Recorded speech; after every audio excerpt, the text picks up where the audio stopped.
Chapter 2971. A little spiritual master dares to be so arrogant in front of us. Before she could finish her sentence, one of the blue spiritual cleansing flames burned in front of Madame Gowan. Madame Gowan was enraged, and she waved a sleeve, wanting to brush away that leaping blue spiritual cleansing flame. However, that flame suddenly emitted sparks in front of her, and the intensity of the fire instantly soared. Caught off guard, Madame Gowan jumped in fright. Fortunately, that robust man beside her was sharp-sighted and nimble, pulling her into his embrace and using his muscular arm to block that blue spiritual cleansing flame. Arba focused her gaze and saw that black spirit armor had formed on that man's arm. The blue spiritual cleansing flame couldn't burn through this man's spirit armor and only wrapped around the outer layer for a few seconds before quietly vanishing. Madame Gowan was unable to restrain her anger. She was a level 12 great spiritual master, but she was always so defeated in front of this little girl. This little girl clearly looked like a low-level little spiritual master, so why did she feel like her attacks were so swift and fierce? She couldn't help but feel a bit vindictive.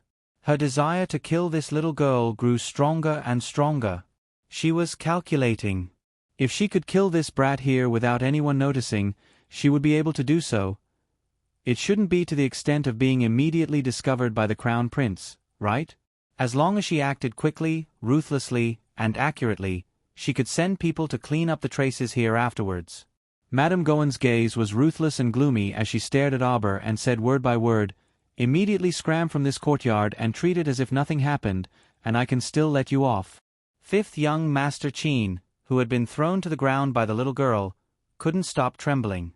He had already prepared for the worst, which was that the little girl would throw him away without a second word.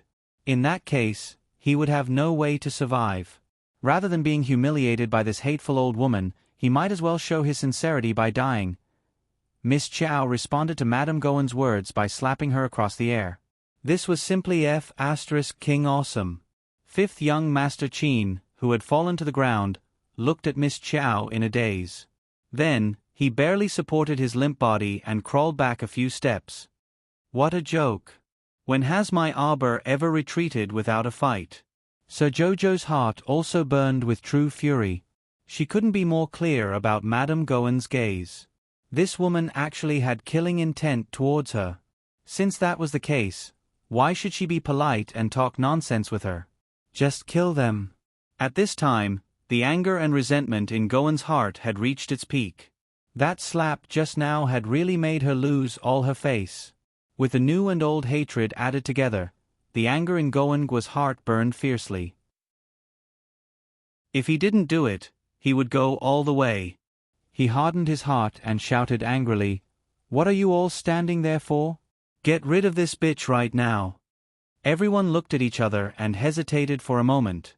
They were well aware of the true identity of the little girl in front of them. Get rid of the Crown Princess? It felt good to make a move now, but what about after that? After the Crown Princess was taken care of, would things really end like this? After the Crown Prince lost his beloved wife, what terrible things would he do? When the time came, who would bear the consequences? One of the secret guards took a deep breath, cupped his hands and said to Madam, please reconsider. Now that His Highness the Crown Prince had the Purple Forest Guard in his hands on the surface, who knew how many forces he had in secret? Could he easily act as he pleased? If the Crown Princess lost a strand of hair, His Highness the Crown Prince probably wouldn't take things lying down. Chapter 2972. Gowan was usually a coward, but she was too angry today. She was so angry that she wanted to shed all pretense of cordiality with Auber. Now that she was reminded by the secret guard, she also felt a little regretful. But the order had already been given. If she repeated it in 3 seconds, would she still want her face as Madame Gowan? She turned her head and glared at the secret guard in front of her fiercely and shouted angrily, "Are you not even going to listen to my orders?" There was a hint of threat in her fierce eyes. Their lives were firmly in her hands. Don't forget that when they became secret guards, they had all handed over a wisp of their life souls to her. This also meant that no matter how high these people achieved in the future and how far they could go, even if they broke through the deity realm or even reached the transcendent realm, they would still only be her servants. She held all of their lives in her hands. If she wanted them to live, they would live. If she wanted them to die, they would die. This was no joke. Although the secret guard's face was covered, his body stiffened slightly. Madame Gowan looked at them with a smug expression. "Why aren't you attacking?" The 5 secret guards surrounded Arbor and gritted their teeth. They could only accept the order and go forward to besiege her. Each of them summoned a large spirit beast beside them and pounced over without any explanation. Arbor's expression was calm. There was no anger. They were just serving their own masters. Since these people were working for Madame Gowan, they naturally accepted her orders immediately. However, since they chose to attack her, she was not a good-natured person. She would show mercy and let them go. Since they were standing on the opposite side, then, it was either you die or you die. Arbor looked coldly at these secret guards who had summoned their spirit beasts and rushed forward. She muttered, "Rustle, rustle." The soil under her feet immediately rolled up. For a moment, the ground that was originally paved with bricks bulged up. With that, a giant pincer suddenly emerged from the ground and snapped the neck of one of the spirit beasts. The secret guard who was closely related to this spirit beast did not understand what was going on at that time. He felt a surge of pain in his consciousness and spat out a mouthful of blood. His complexion also withered. Everyone's hearts were filled with shock. What kind of monster was this? It killed a spirit beast as soon as it appeared. What a powerful combat strength. The giant sand scorpion's huge head popped out from under the tumbling rocks. It waved its pincers and swept towards the limbs of a spirit beast next to it. The spirit beast was clearly frightened by its imposing manner. It spread its 4 hooves and cried out in alarm as it hurriedly ran out of the small courtyard. Arbor stared coldly at the people in front of him. He waved his hand and smirked. Everyone only heard rustling sounds coming from all directions, and an inexplicable sense of foreboding arose in their hearts. "What is it?" Madame Gowan couldn't help but cry out, tightly clinging to the arm of the man beside her. "Scorpion, scorpion. There are so many scorpions." One of the hidden guards lost his composure and cried out in panic. Madame Gowan turned around to take a look. Goosebumps instantly appeared on her skin, and her scalp became slightly numb. Countless sand scorpions, each about the size of an adult's fist, crawled out of the small courtyard from all directions. 5th young Master Chin's scalp also exploded. He was still sitting on the ground right now. What if these scorpions couldn't differentiate between friend and foe? Chapter 2973. As it turned out, 5th young master was truly overthinking things. Seeing those little things swiftly crawling around him, 5th young Master Chin's eyes revealed slight astonishment. It turned out that these scorpions could really distinguish between friend and foe. In reality, those scorpions might not be large in size, but each of them was a spirit beast that had awakened intelligence, so they naturally understood the giant sand scorpion's commands. Seeing that the scorpion swarm was about to spread to their feet, Madame Gowan started panicking. She tightly clutched the man's arm and shrieked, "What do we do? What do we do now?" "Madam, the situation is not in our favor. We had better retreat first," that man hastily said. What kind of joke was this? If they were caught in the scorpion swarm, who knew if they would be gnawed until not even a bone would be left? Madame Gowan was already panicking to the max at this time, so she nodded when she heard this.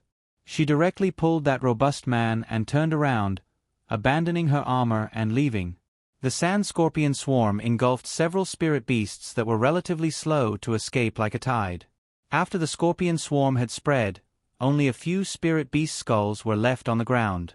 Miss Chow stood in the middle of the scorpion swarm, looking indifferently at Madame Gowan, who had escaped in a crooked manner and had to activate several teleportation talismans in succession before finally escaping the scorpion swarm's encirclement. A cold glint flitted across her eyes.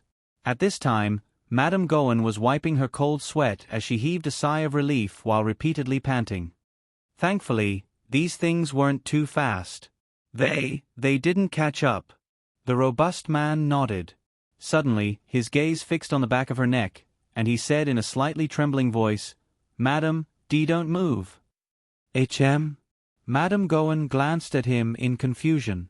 Seeing that his gaze was fixed on her, she couldn't help throwing him a coquettish glance. "Idiot, what are you staring at me for?" Madame Gowan glanced at her figure narcissistically, and she suddenly caught a glimpse of a small black snake from the corner of her eye. She turned around in horror. The little black snake, which had been lying softly on the back of her collar, suddenly raised its head and tried to bite her nose. "Ah!" Madame Gowan let out an extremely tragic shriek. Far away in the small courtyard, Fifth Young Master Cheen couldn't help but shudder slightly. The old woman's scream was too tragic. It was as if she had been stung by a bee's tail. Her scream was earth-shattering. Chow Mu fished out some medicinal powder and sprinkled it among the small scorpions. Those scorpions seemed to be overjoyed, and they all swarmed forward, crawling in and out around Chow Mu in layers. Fifth Young Sir Cheen couldn't help shuddering, only feeling that the little lady before him was simply abnormal. Miss Chow expressionlessly fed the little scorpions before returning them to Sha Ji Planet. The giant sand scorpion crawled over and obediently lay down beside Arbor. The scorpion's head, which should have been very ferocious, now seemed to be engraved with the word obedient. When Fifth Young Master Cheen saw this scene, he couldn't help but raise his head again to glance at Arbor. Arbor happened to look in his direction and muttered, "Troublesome." He took a few steps forward and threw a bottle of liquid medicine on him. Fifth Young Master spent a lot of effort, but he still couldn't pull the cork off that bottle of liquid medicine.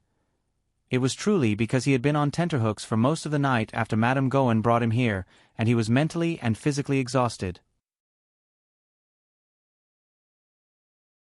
Chapter 2974. On top of that, he had been fed bone-softening powder and drugged with aphrodisiac earlier, so his body was already in a half-crippled state. Now, he couldn't even open a tiny medicine bottle. Fifth Young Master Cheen subconsciously clenched his fist tightly, not even noticing that his fingers had left bloody marks on his palm. Arbor glanced at this person in a bad mood and muttered, "Troublesome," again. The little fellow walked up and bent down to snatch that medicine bottle from his hand. She directly pulled out the cork and squatted next to him. She turned his flushed face around with one hand and very roughly poured the medicinal liquid into his mouth with the other. The Zithershio's heart skipped a beat, and he felt that the little lady's ice-cold hand was actually a bit frightening. "Take half a bottle of antidote a day, and take it for 2 days." After Miss Chow expressionlessly said this, she picked Fifth Young Master Cheen up from the ground. "Don't forget the 1,000,000 spirit coins and tearless grass." Fifth Young Master Cheen was filled with displeasure, and he raised his head with difficulty to glance at her. Why do you dislike me? Because I'm a cripple?" He could tell that the little stoic was completely blunt with him, and it could even be said that she simply couldn't be bothered to pay attention to him. This attitude was completely different from how she spoke to people like Qi Xianxian. Even though her eternally unchanging stoic expression seemed to be frozen in time, he could clearly tell that whether it was her conversational attitude or tone, it was vastly different from Qi Xianxian and the rest. "What does it have to do with me whether you're a cripple or not?" Miss Chow irritably retorted. She couldn't be bothered to meddle in their Qin estate's affairs. If she hadn't happened to run into them today, she wouldn't have gone to look for them at all. To put it bluntly, the Qin estate's 5th Qin and Ming province's Ming Bao had nothing to do with her at all. Arbor lowered his head to glance at the person in his hand and creased his brows in displeasure. So troublesome, he still had to carry this person back to the academy to exchange for mission points. Fortunately, this trip wasn't completely fruitless. At least, he managed to capture the naughty tree seed fragments. Just as Arbor walked out of the courtyard with 5th Qin, he bumped into eldest young Sir Qin, who had come after hearing the news. Eldest young master was stunned at first, but then he smiled like a flower and waved the small fan in his hand. "Aya, my Jojo, it's a small world indeed. The two of us are really fated." Arbor rolled his eyes at him. He wanted to walk around him, but when he saw the person in his hand, he hurriedly threw him over. "I'll return it to you." Chow Mu didn't say anything else and turned to leave after throwing him out. "Remember to settle the account by tomorrow." Fifth young Master Qin's complexion was a bit dark, and he only managed to stabilize himself after his eldest brother reached out to support him. When he turned around, he could only see the back of the little fellow's head. What a heartless and callous fellow! Fifth young Sir Qin gnashed his teeth and clenched his fists. All he could see was that bit of spirit coins. Oh my Jojo, why are you running so fast? Eldest young Sir Qin blinked, and his figure flashed as he caught up to Aubre's footsteps. Subsequently, he reached out to stop her. A chance encounter is better than an invitation. See, our fate isn't shallow. How about this? Let's have a meal together. Who wants to have a meal with you? Aubre looked at eldest young Sir expressionlessly. I've been fasting recently. Impossible. Eldest young Sir shook his head vigorously. You can't do without 3 meals a day. Aubre. Chapter 2975. This person in front of her was really asking for a beating. Madame Jojo felt an itch in her little hands. As though he had seen through her intentions, eldest young Master Qin deliberately took a few steps forward and grinned in front of Aubre. Jojo, look. In any case, we're from the same star domain. Don't keep pushing me away like this. Humph. Aubre couldn't be bothered to say anything more to him and slid past him.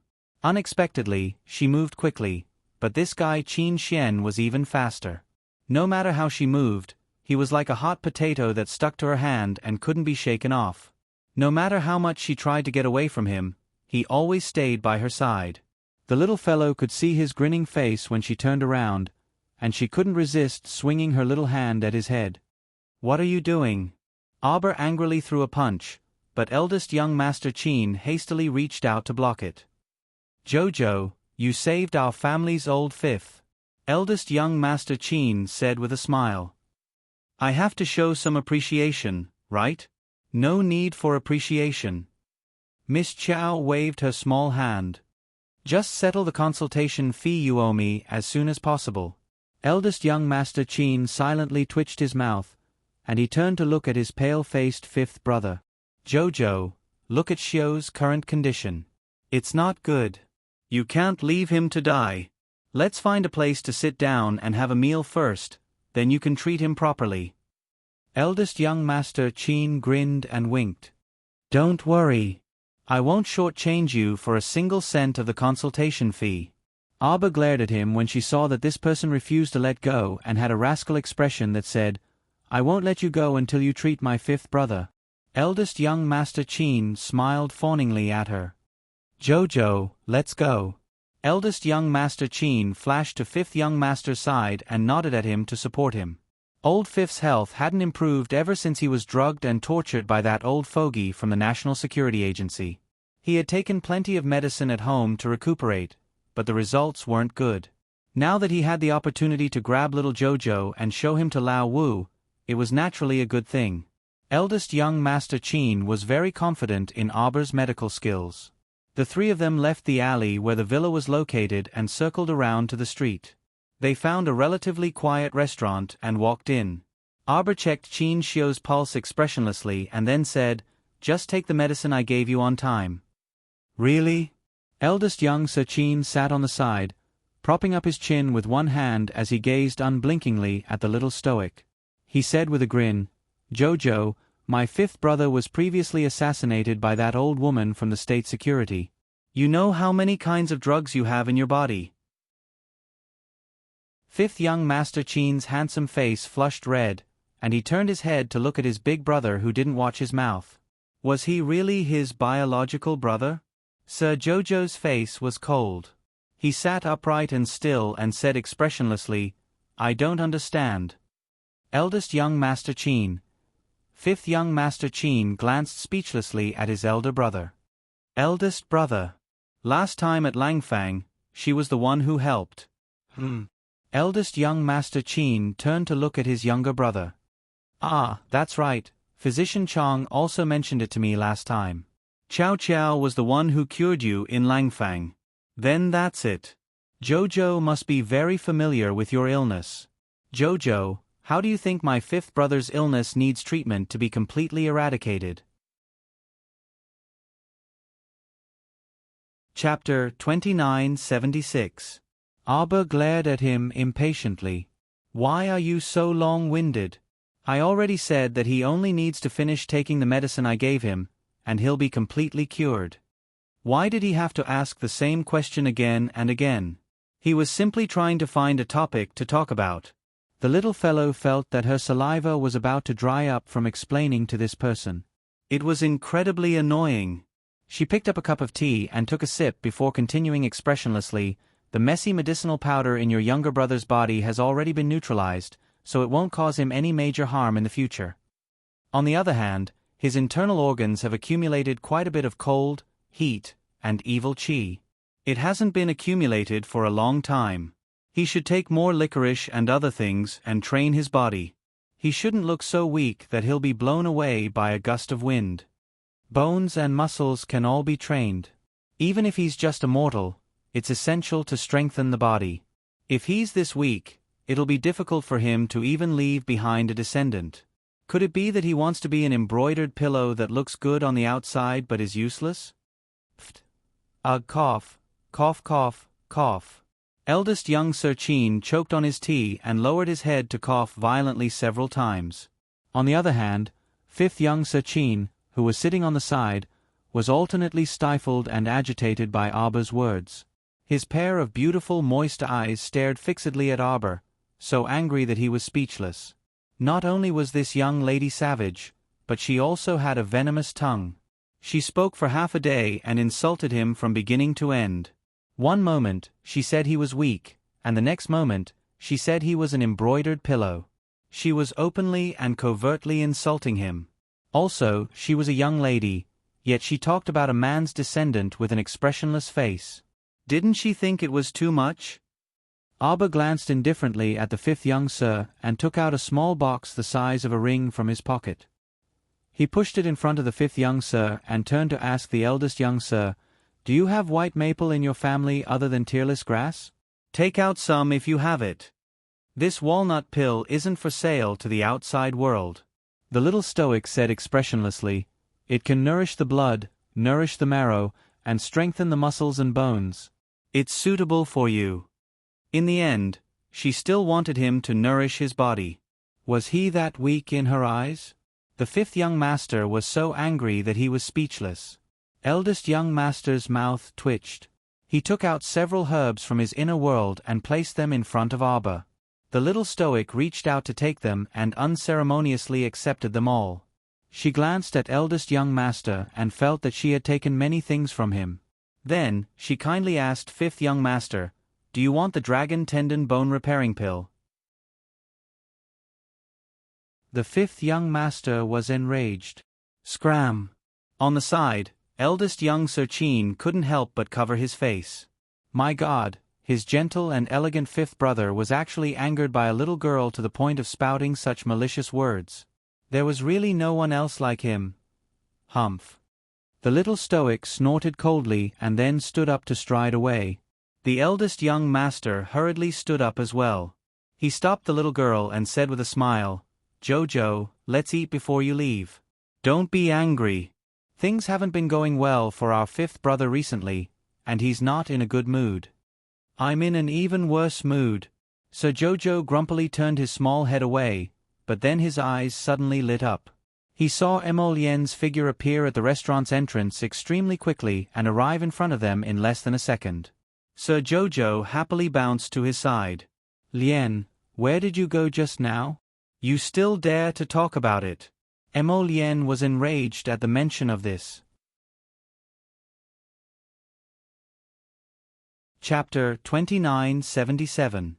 That fragment little four was truly a good-for-nothing. Not only did he throw him out of the boundary, but he was also thoughtless enough to directly throw him out of Wind Thunder City. F***ck. He made him run all the way back and even wasted some time. Arbor raised his hand to touch his handsome face that was somewhat frozen from the cold wind the entire way. Seeing his dark face, he couldn't help but ask curiously, "Where did little four throw you to?" "Outside the city." Arbor blinked. "Don't worry, I'll take care of it for you." Emolien nodded, feeling a bit angry when she thought of that swindler. Greetings to the Crown Prince. As soon as Emolienne turned around, she met Qin Xian's spurious gaze, and she immediately became displeased. Why was this guy here? It couldn't be that he harbored some unrealistic thoughts about his wifey, right? Emolienne reflexively grasped Aber's small hand tightly. She looked at Qin Xian and Qin Xiu with a cold face, then her gaze paused on Qin Xiu, and she asked in surprise, "Jojo, you found fifth Qin?" "That's right." Aber nodded his small head. "I found him by chance not long after we came out of the boundary." Emolienne recalled Qi Xuanxuan's previous words and felt that her Qiao was indeed an extremely lucky person. "Jojo, then you can go to the mission center to exchange your points after we return." Emolienne grasped his small hand. "Let's go back to the academy." Since they found him, there was naturally no need to stay in the inner city. Fifth young Master Qin pursed his lips and didn't say anything, but his gaze swept over Emolienne very coldly. As expected, in these people's eyes, he, a good-for-nothing, was merely an item needed to provide mission points. The little stoic was greedy and sharp-tongued, but most importantly, she was vain. Looking at it now, this stoic face's taste wasn't that great. She probably followed the crown prince because of his noble status and wanted to curry favor with him. The little stoic was disinclined to care about what fifth young Master Qin was thinking. Her husband pulled her small hand, and the two of them walked towards the staircase. Qin Xian sighed and looked at the backs of the two people as they left. His gaze was somewhat complicated. "I want to eat wontons." Emolienne lowered her head and smiled at her. "I'll cook it for you when we get back." Sir Jojo nodded. Suddenly, he thought of something and asked, "By the way, did that holy Sun Mi Yen say when he will set off for the secret realm?" 3 days later. Emolienne smiled. "Do you want to fuse with the fragment Little Four?" Aber shook his head. "Let Little Four play for a while. Whether it wants to merge with Chochio or not, it's up to it." Emolienne raised her hand and stroked her little head. "The Sun Moon Temple is near the Red River Canyon. We have to take the water route to get there. Just the Du Chunjiang alone will take about a day's journey. Flying is naturally prohibited above the Du Chunjiang." Aber immediately looked at him curiously and asked, "Why is it prohibited from flying?" Emolienne shook his head. "I don't know. It's been like this for years. Some people also say that it's because there are immortals in the river with boundless magic power living under the water. If cultivators who pass by dare to use their spiritual power to forcefully ascend into the air, they will be destroyed without a trace." Aber curiously followed Emolienne out of the restaurant, and the two of them headed for the Royal Academy. Before they could walk 2 steps, Aber suddenly stopped and shouted, "Oh no, I forgot to bring my points back." "What points?" "Wait for me." Aber's figure flashed, and he once again returned to that small restaurant. Chapter 2978. In less than a few seconds, Aber ran out with a person in her arms, and our dear Qin Xian chased after her, both amused and exasperated. "Jojo, Jojo, you can't be like this." Eldest young Sir Qin wordlessly followed after her and reached out to rescue fifth young Sir Qin, whose complexion had darkened.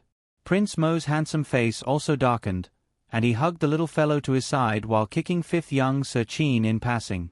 In the blink of an eye, Qin Xian hastily pulled his younger brother back and dodged that kick. Then, he glared at Prince Mo and said irritably, "Your Highness, my younger brother is only a mortal. How can he end up well after you kick him?" Sir Chow Chow took a step forward and said seriously, "Are you thinking of robbing our Seekong Star battle team's mission points?" Qin Xian was even more speechless. "No. Don't worry, you're the one who earned the points. I absolutely won't interfere. Hey, no one's fighting with you over it." Aber nodded and extended a fair and tender small hand with a serious expression that said, "I have to bring the points back." If it weren't for the little stoic's expression being too serious, the 3 men would have thought she was joking. It turned out that this little fellow was serious. She seriously wanted to bring the points back to the academy. Emolienne's eyebrows twitched, and she coughed lightly and said, "Actually, Fifth Qin only needs to report to the mission center after returning." There really isn't a need to trouble your dainty hand to carry him back to the academy. Lady Chow Chow blinked her eyes and retracted her hand. She then looked at the three of them with an expressionless face. Her face was serious and serious. Oh! If it weren't for his fifth brother's truly ugly expression, eldest young Sachin would have burst into laughter. This little thing was still so amusing. At this time, Aber also realized that she had made a blunder, but her stoic face absolutely wouldn't let others see any trace of vexation. The next day, Ling Gu dragged a large cart full of spirit coins to the entrance of Donglin Garden. She instructed the servants to move boxes of spirit coins from the cart and pile them up in the courtyard. When Xiao Mu came out, she saw that the entire courtyard was piled up to the brim. The little fellow casually flipped through them and turned to look at Ling Gu, who was looking up at the sky. "Why did you send so many?" In terms of medicinal ingredients, eldest young master Qin Xian had given her enough yesterday. All that was left was 1,000,000 spirit coins. So, he decided to pay them off. At this time, the things piled up in her courtyard were priceless gems and jade wares, expensive calligraphy and paintings, precious lingji mushrooms, and so on. There were hundreds of spirit coin chests, which added up to about 4 to 5 million spirit coins. Abba glanced at Ling Gu and did not say anything. He took the 1,000,000 spirit coins and turned around to leave. "Hey, wait a moment." Ling Gu couldn't help but call out to her. She pointed at the other chests on the ground and said, "These are all gifted to you by my young master. I only take what I deserve." Xiao Mu threw down this sentence and entered the room by herself, not paying any more attention to him. After Ling Gu returned with her head drooped, she told fifth young Sir Qin everything that had happened. Fifth young Sir was so angry that the veins on his forehead were throbbing. This girl was pretending in front of him. She clearly loved money, but she didn't want it when he gave it to her. Fifth young Sir was fuming inside. When Ling Gu asked him with trepidation, "Young Sir, how should we deal with these?" Fifth young Sir sneered, "Burn them all."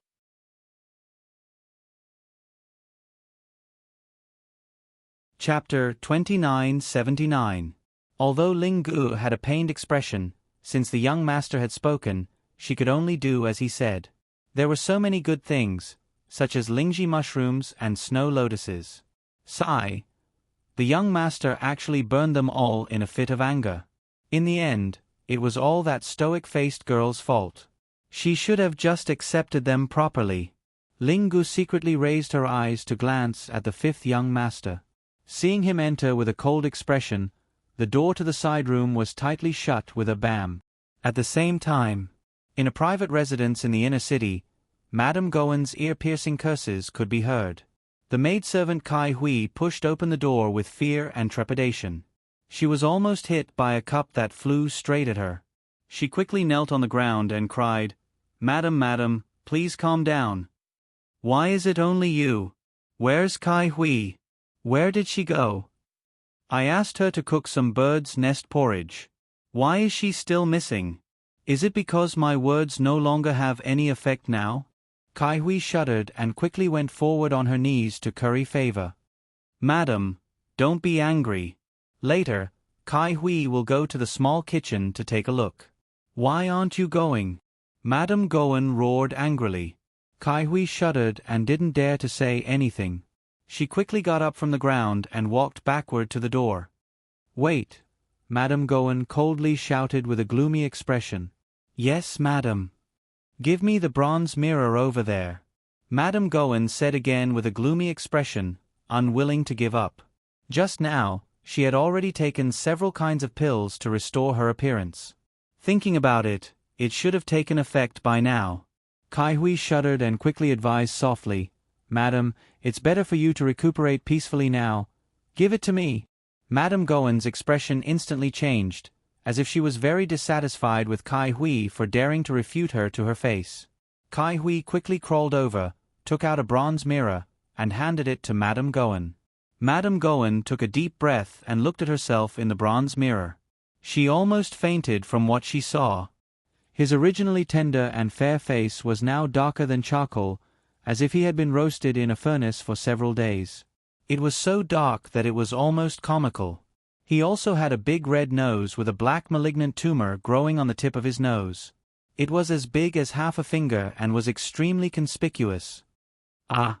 Madame Gowan was so angry that she threw the bronze mirror to the ground and threw everything around her that could be thrown. She couldn't believe that even after her emergency treatment, her face was still affected by the poison. That damned little black snake. Of all the places it could bite, it actually bit her nose. Arbor, Arbor, I'm going to kill you, Arbor. Arbor. Mrs. Gowan screamed as she fell and hit the ground. Her hatred for Arbor had reached its peak. Kai Hui didn't dare to be rash. She stood to the side timidly, not daring to say anything. What are you waiting for? Invite the best alchemists and alchemists in the city. She wanted to treat her face. How was she going to go out and meet people with such a dark and poisoned face? Yes, yes. Kai Hui hurriedly got up from the ground and rushed out of the door. The current madam was really too scary. She could explode in anger at any time and vent the depression in her heart on any little girl. She didn't want to become that unlucky cannon fodder.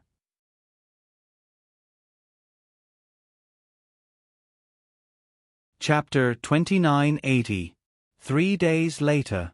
Prince Zheng's estate, Princess Consort. A young maidservant with a long face and slender eyebrows quickly walked into the main hall and bowed to Shi Yongyan, who was sitting at the head of the table. How is it? Shi Yongyan used a wet handkerchief to lightly wipe the pastry crumbs from the corner of her mouth as she asked with an indifferent gaze. Prince has invited all the famous doctors in the imperial capital, saying that he wants to diagnose young Master Hua. That maidservant cleverly moved forward and lowered her voice to speak to Shi Yongyan. All the famous doctors are helpless. Shi Yongyan sneered indifferently and gently put down the teacup in her hand. She stood up and said, "Let's go to the Hua courtyard to take a look at second young master's condition." A moment later, Shi Yongyan had just stepped into the Hua courtyard with her maidservant Fu when they heard loud cries from inside, mixed with Su Shihua's father's angry yell. "Kong, are you just going to watch someone beat your younger brother like this? Who exactly is your biological brother? Don't you feel distressed seeing Hua in such a half-dead state?" "No. Bring father into the palace immediately. I want to see His Majesty. I want to explain this situation to His Majesty." Su Shihua's father cursed. Why can he do whatever he wants just because he's the crown prince? How can he beat my Hua into such a state? My Hua, Shi Yongyan's eyes revealed traces of mockery. This family was truly too amusing. There was actually such a brainless fellow who wanted to enter the palace to reason with His Majesty? "Father." Mo Shikong's tired voice came from inside the room. Shi Yongyan had someone push open the door forcefully. She strode in with her head held high and her back ramrod straight. "Prince, you wouldn't be so muddle-headed as to listen to your father's words and bring him into the palace to see His Majesty and plan to complain about His Highness the Crown Prince, right? Woman, do you have any manners? Why did you come in so rashly?" Su Shitao turned back from the bedside and glared at Shi Yongyan. She had never been on good terms with her sister-in-law. Ever since she, her parents, and her second brother came to the Zheng Palace, she felt that she was under her sister-in-law's control. She even had to look at her sister-in-law's face when it came to food, clothing, and other necessities. This made her feel very unhappy every time. Mo Shikong looked at his wife unhappily. "Yongyan, what kind of attitude is this? Your Highness, honest words are unpleasant to the ear and beneficial to your actions. Please don't think that this concubine's words are unpleasant to hear." Shi Yongyan couldn't help but sneer. If you insist on doing things your own way and insist on bringing father-in-law to the palace to complain, then you'll have no choice but to do so. I'm afraid that you will soon be implicated by your short-sighted father. What kind of person was His Majesty? How could His Majesty be in the mood to listen to you? Moreover, His Highness the Crown Prince was His Majesty's biological son, his biological son. What kind of father would not help his own son and even side with outsiders like them? So what if Su Shihua is dead? Could it be that their Zheng Palace was going to risk their lives against His Highness the Crown Prince for a mere Su Shihua? Wasn't this a joke? Shi Yongyan's gaze coldly stared at Su Shi Tao. Younger sister Tao, this matter was completely caused by you. You should properly reflect on yourself. You must not be so willful in the future. Su Shi Tao's eyes were red with anger. He stomped his feet and shouted, "Eldest brother!" Mo Shikong also stared at Shi Yongyan with an unhappy expression. He discovered that she seemed to have changed into a different person today. Her words were blunt and very impolite, making him somewhat embarrassed in front of his parents and younger sister.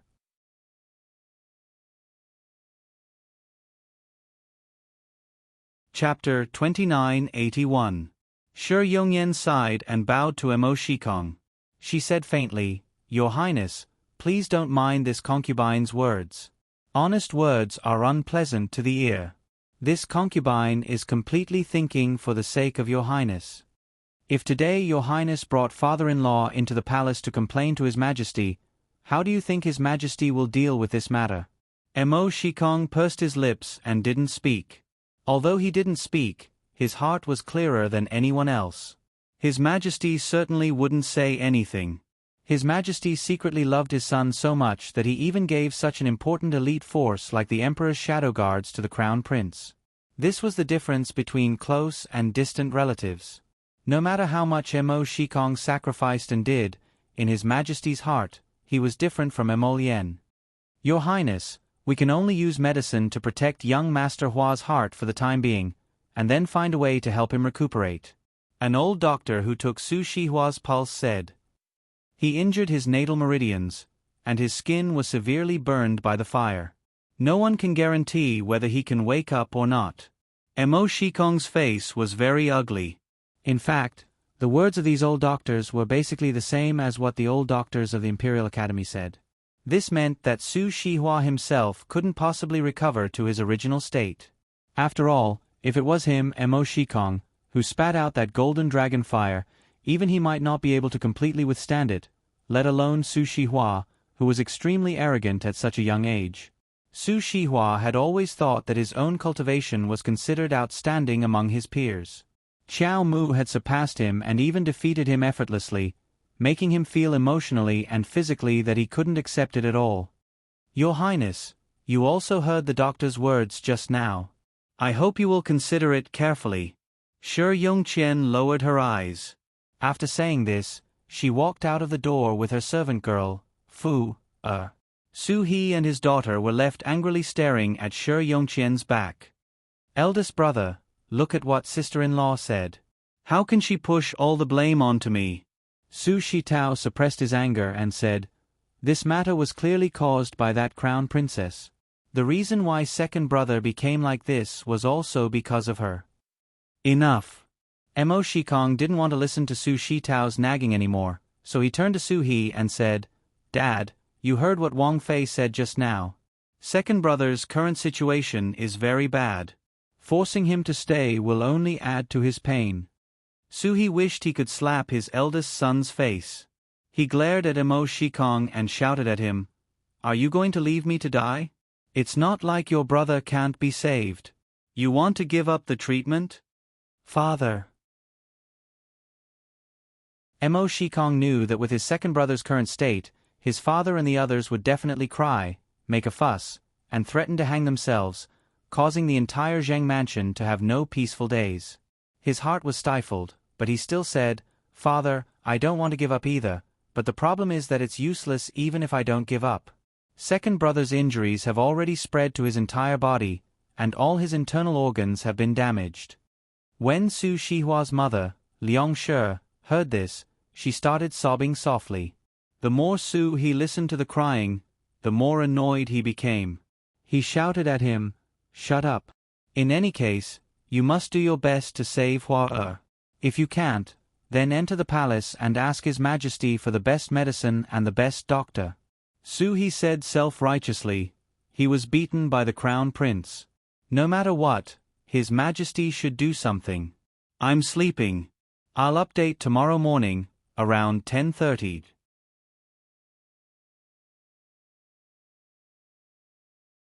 Chapter 2982. When Shi Yongyan received the news, She was almost angered into laughter by this naive eunuch's strange words.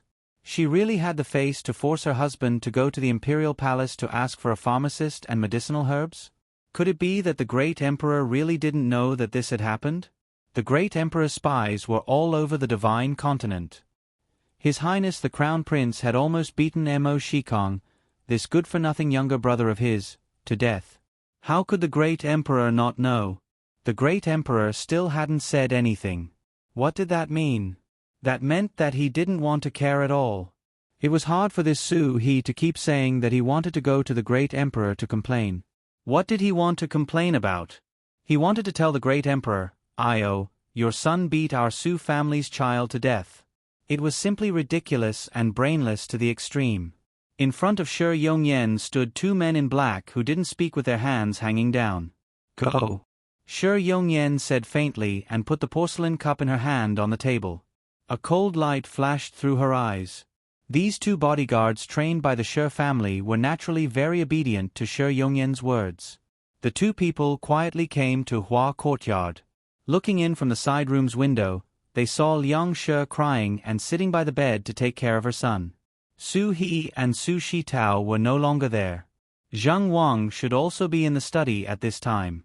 One of them shot out spiritual power from his finger and pointed at Liang Shi, this ordinary person. Soon, they floated in through the window and saw Su Shihua lying on the bed like a charcoal on the verge of death. The two of them looked at each other, and then one of them nodded slightly at the other.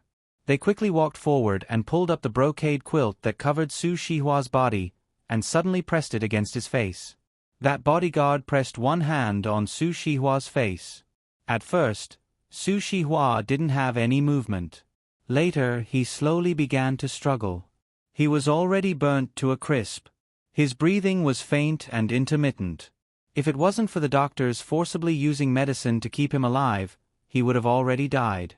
At this time, with the brocade quilt on his face, he couldn't even breathe. Su Shihua struggled in the man's hands for less than a minute before he was completely powerless. After another 2 minutes, the Shi family's guard realized that his subordinate was completely motionless. Only then did he slowly loosen his grip and place 2 fingers on Su Shihua's neck to test him. He then turned around and nodded at the other guard. Not long after the two returned to report, before noon, Mo Shikong angrily came to Zhang Yuan with a manservant called Xiao Bao to find her. As soon as Mo Shikong entered the room, he kicked the coffee table next to him and shouted angrily, "Shi Yongyan, did you do that to Hua?" Shi Yongyan looked at the man in front of her coldly. Princess Consort Zhang was originally an average-looking person. In addition, her forehead was narrow and slightly sunken. Her nose was sharp and narrow, but her mouth was quite big. She was born with a mean and ungrateful appearance. No man would be satisfied with such a wife. If it weren't for the Shi family's wealth and influence, King Zheng wouldn't have been willing to marry such a wife. In the 3 years since the couple got married, they had always treated each other with respect. This was the first time the couple had met each other with red faces and thick necks. Mo Shikong looked at the woman's face in front of him, and a trace of irritation and disgust flashed through his eyes. "Shi Yongyan, do you have no brain? Am I brainless, or is Wang Yi indecisive and doesn't know his limits?"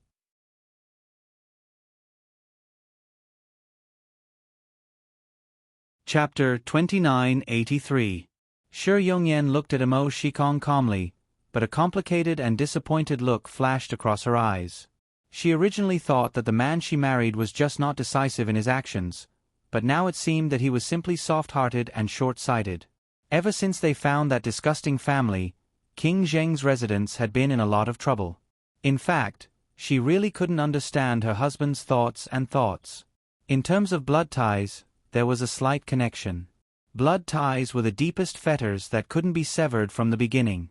But wouldn't it be ridiculous to talk about how deep blood ties were? King Zheng was an orphan since young. He followed Her Majesty the Empress from the age of 3 and was raised by her until he was a little over 10 years old. It could be said that King Zheng spent much more time with Her Majesty than Her Majesty's biological son, Emolien. Ever since Her Majesty's accident 17 years ago, the entire divine prefecture was in turmoil for a period of time. In recent years, divine prefecture finally became peaceful, and their days slowly became better. King Zhang had been thinking about it since a few years ago and began to search for his family. Family? Shi Yongyan couldn't help but snort. It was simply ridiculous. What kind of family was a parent who could abandon you without hesitation when you were fleeing for your life when you were young?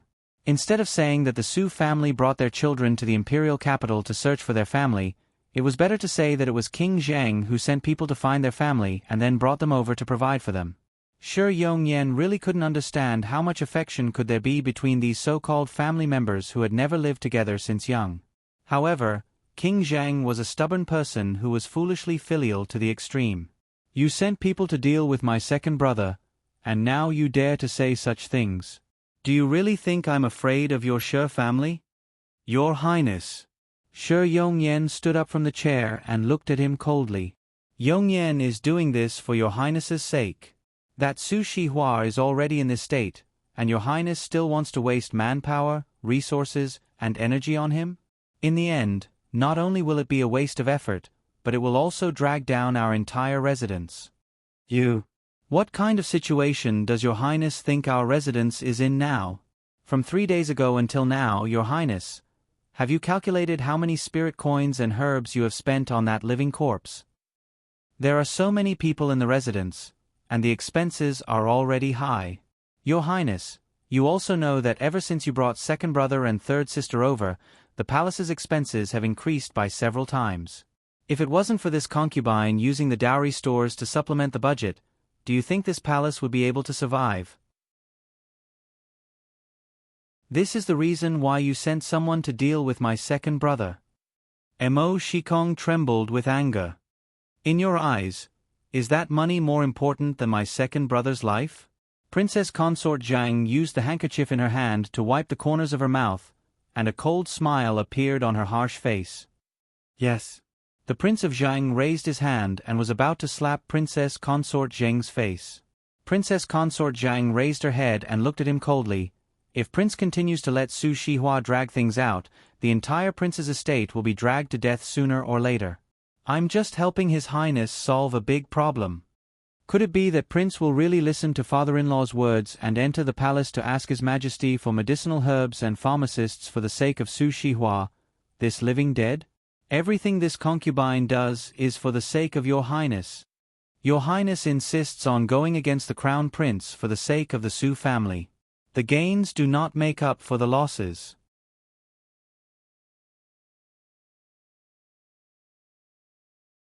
Chapter 2984. Presumably, Your Highness has clearly seen His Highness the Crown Prince's temper after this period of time. Do you really think that you will have a good time after falling out with His Highness? Shi Yongyan clenched her fists tightly and did her best to control the anger that was swirling in the depths of her heart. There had to be a limit to being brainless, right? Mo Shikong furiously glared at the woman in front of him and suddenly recalled the icy words Mo Lian left behind before leaving. Be Prince Zheng properly. Be Prince Zheng properly. D***eminent. Mo Shikong felt repulsed, irritated, and gloomy. His identity as Prince Zheng could really be removed at any time, right? Right now, Crown Prince Mo's words were like a sharp sword hanging over his head. It could drop down at any moment and snatch everything away from him, snatch it away. Mo Shikong had difficulty breathing, and his heart was so stifled that it was almost about to explode. He fiercely glared at Shi Yongyan before abruptly flinging his sleeves and turning to leave with large strides. If my parents ask about this matter, you can explain it to them yourself. Princess Consort Zhang was so angry that she plopped down on the wooden armchair. Her chest heaved up and down as she panted heavily. In the end, it was her, the wife, who was in the wrong. Could it be that everything she did was not for the sake of Prince Zheng and Prince Zheng's estate?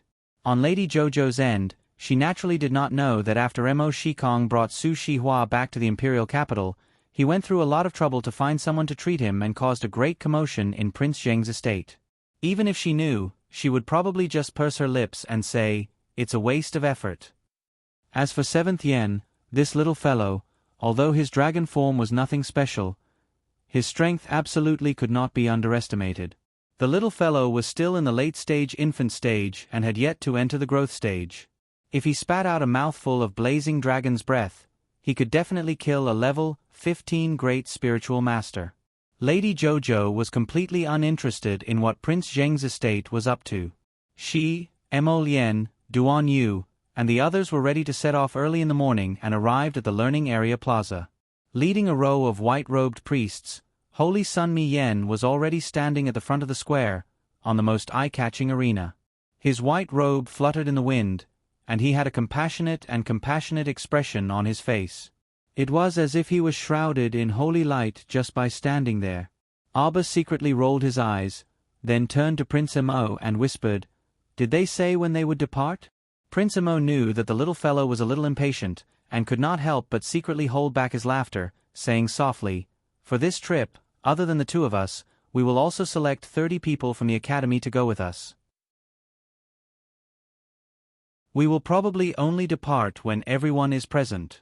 Little Fatty, who was known for his information, squeezed his way forward and said, "Hey, I heard that there are more than 30 people from our academy."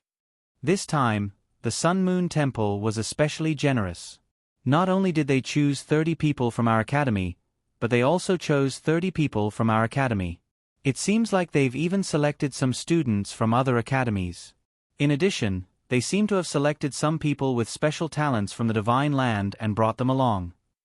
Little Fatty rubbed his chin and muttered, "I suspect that this trip will definitely be dangerous." "Is everyone here? Let's start the roll call now. Mu Ro Xuan. Gui Xuan. Long Min."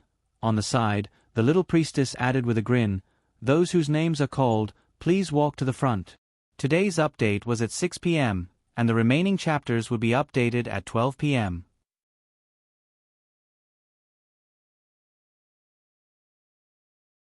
Chapter 2985. Zhongli Jiwei. Chen Baojia. The young men and women whose names were called each gracefully flew onto the large stage and stood still, their expressions rather complacent. But that was to be expected. To be able to break through the top 30 rankings in the previous arena competition, not only did they have strength, but luck was also indispensable. The little stoic expressionlessly looked at them. When Nether Leopard's name was announced, everyone was stunned and whispered to each other for a while. Soon after, they saw a person jump up from the back of the crowd like a monkey and rapidly run up the large stage. Excuse me. Thank you, excuse me." Ming Bao ran up the stage with a grin and cupped his hands at Chen Baojia, Zhongli Jiwei, and the others standing next to him.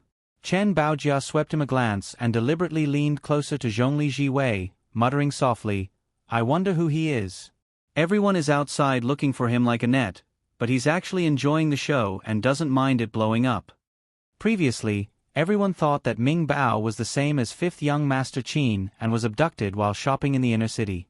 In the end, reality proved that this guy had gone crazy from playing and forgot to return to the academy. Although the vice president had already harshly reprimanded him, the students who went out to look for him were all very gloomy and dissatisfied.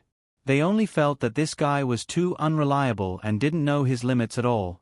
The students of the Divine Province in Songzhou kept muttering in their hearts. As expected, an uncivilized place like Ming Province produces all these baffling talents.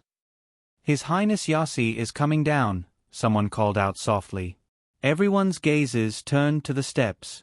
Aber and Mo Lien's group were standing in the front row, so Ming Yassi naturally saw them when he passed by. This was Miss Chao's first time seeing Ming Province's crown prince after returning. Seeing that his complexion was a bit pale, as expected, he looked like he had just recovered from a serious illness. The strangest thing was that one of Ming Yassi's arms also seemed to be broken, and it was still tied up in a sling. Ming Yassi's gaze coldly swept over Mo Lien. Sir Jojo also couldn't resist raising her small head to look at her husband. Earlier, her husband had said that he had left behind a wisp of his divine soul and led a group of hidden guards to cause trouble for Ming Yas. Her husband also said that he would beat Ming Yas up to the point where he wouldn't be able to get out of bed for 2 or 3 days. Looking at it now, it was true. Although Yas could walk normally now, his arm was still broken. Judging from the state he was in 3 days ago, he might be in an even worse state. Jojo silently retracted his gaze and waited for the priestess to call the 30 students onto the stage. Holy Sun Mayan said reluctantly, "Crown Prince of Godly Land and Crown Princess, please come up." The little fellow held her husband's hand and stomped up the arena. She asked impatiently, "When are we leaving?" They were so long-winded and even held a roll call ceremony. The efficiency of the Sun Moon Temple was really bad. Holy Sun Mi Yen glanced at her with a fake smile. Then, he ignored the little girl's question and said in a deep voice, "In this trip to the Sun Moon Mystic Realm, there are dangers as well as opportunities. There are some things that I want to make clear to everyone before we leave. If everyone is willing to go to the Sun Moon Mystic Realm with the temple, please sign an oath first. I guarantee that if there are any dangers on this trip, I will take full responsibility. Our temple won't take any responsibility," Holy Sun Mi Yen said coldly.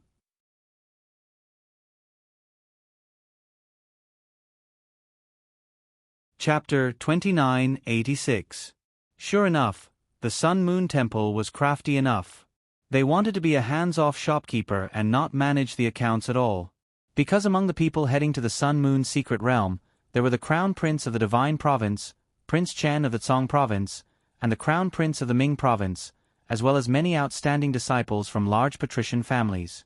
It was hard to guarantee that if something happened to these people, the elders of their families wouldn't vent their anger on the temple because of these disciples.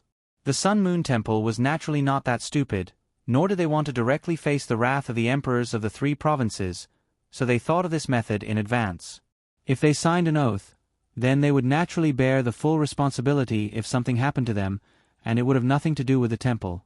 Zhongli Jiwei's eyes flickered slightly, and then she said faintly, "In that case, even if we encounter danger in the secret realm, the temple won't lend us a helping hand?" Chen Baojia also couldn't help but chuckle. The temple truly has a good plan. Sir Jojo took the oath from the temple's priest and glanced at it before throwing it on the ground with a plop. Holy Sun Mi Yen was infuriated by the little stoic's attitude. Ignoring the priest's tugging, he turned to glare at Jojo. "What, you don't want to enter the secret realm? What kind of bullshit oath is this?" Qi Xian grumpily shouted from the side, "What do you mean by life and death in the secret realm, and the temple won't take responsibility if you encounter danger? And this. Those who enter but aren't disciples of the temple can only choose to bring out one secret treasure when they come out of the secret realm. The rest of the treasures must be handed over to the temple." "Bah! You're so shameless." Qi Xian rolled her eyes and snorted.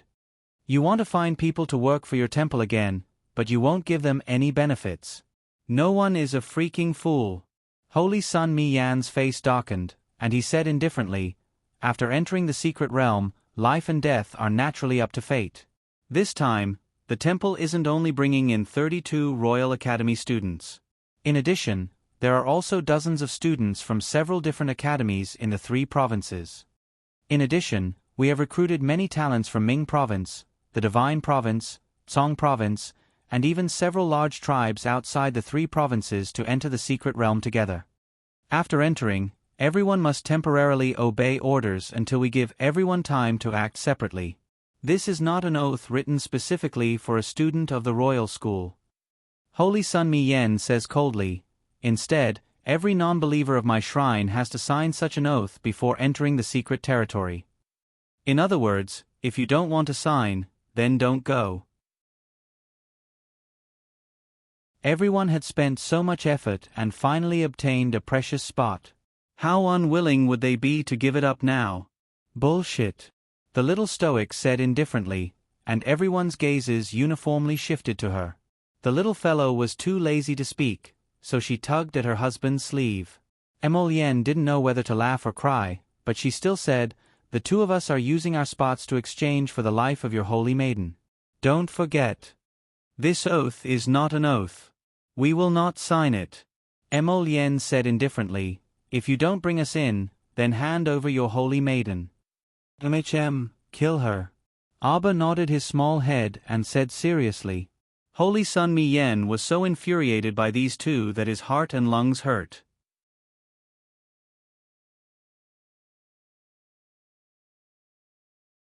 Chapter 2987.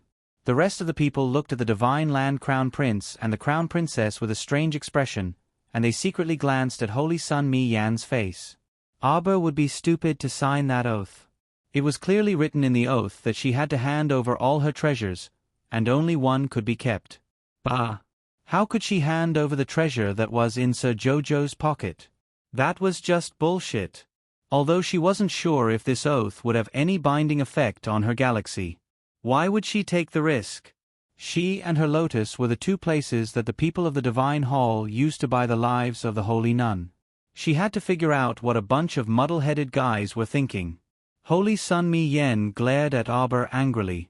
After a while, he squeezed out a few words from between his teeth. Isn't the matter of the Holy Nun already over? Little Crown Princess turned hostile and stared coldly at Holy Sun Mi Yen, saying, I don't want to turn the page now. What can you do to me? You. What a load of nonsense. Shut up. Arba roared at him impatiently, and then shouted into the air, Where are the guards of the Crown Princess? Everyone twitched the corners of their mouths inexplicably. Bam, bam, bam, bam, bam. Several figures immediately flew out from their hiding places and stood in a row behind Little Crown Princess. Go and return the mining rights contract of Chess Mountain's spiritual mine to the Divine Hall. By the way, capture that Yaoguang Holy Nun for me, the Crown Princess.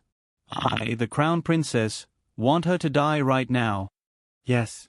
Qi Xianxian, Duanmu Qing, and the others expressed their helplessness at the same time. Their Lord Qiao Qiao was truly a strange little fellow.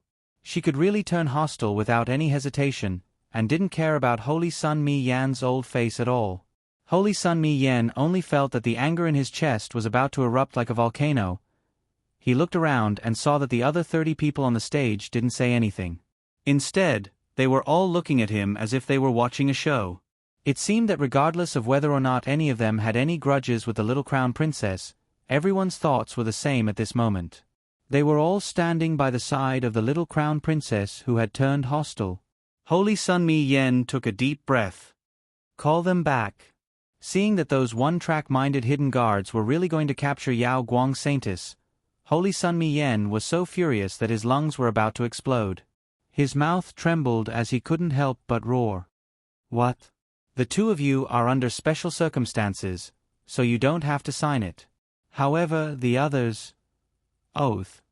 Qiao Mu hollered at the flabbergasted young priest. The priest's hand trembled, and he quickly handed a new oath to Arba. The little stoic expressionlessly skimmed through it again.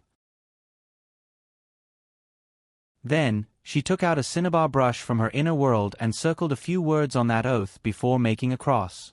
You can be responsible for your own life and death, but the others must move together with you and listen to your commands. There's no need for bullshit like that. After entering the secret realm, each of you will act separately. If you can, then you can. If you can't, then, go and capture that Yaoguang Saintis. What are you waiting for? Enough! Holy Sun Mi Yen tore off that refined and noble appearance of his and roared furiously, If you want to act separately, then so be it. Do you think that the temple has to go with you? You can only take one treasure from the secret realm. This condition absolutely couldn't be reduced. End of the 6th watch.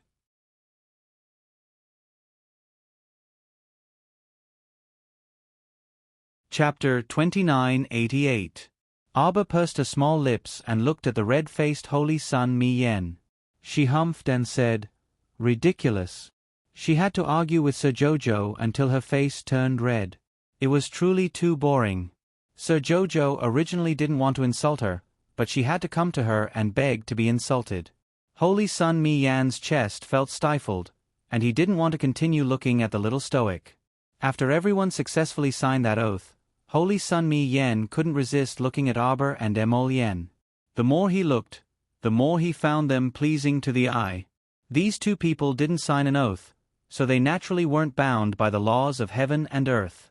If they found more than one treasure in the secret realm, wouldn't that be letting these two people off easy? Pa. Holy Sun Mi Yen immediately tossed this thought to the back of his mind. How could they have such great luck? It was already pretty good to be able to find 1 or 2 treasures in a secret realm filled with traps. Although these 2 people's cultivations weren't bad, there was no guarantee that they wouldn't be abused by the secret realm's traps, formations, and spirit beasts. Humph humph. Holy Sun Mi Yen held his head high and plastered that holy and haughty mask on again. He said gravely to everyone, "Since no one has any objections, then let's prepare to set off. Our first stop is the great north-facing forest's northern transportation formation." Holy Sun Mi Yen took out a large air transportation spiritual tool and summoned everyone onto it. This air transportation spiritual tool's appearance was a bit like a scabbard and could accommodate about 40 people. There were 32 students in the academy, plus the Holy Sun Mi Yen and a few priests. There were 39 people in total. Therefore, it was quite crowded inside. Sir Jojo expressionlessly sat in the innermost corner with her hands on her knees. She sat obediently next to her husband in a very upright sitting posture. When the air transportation spiritual tool started, it jolted slightly.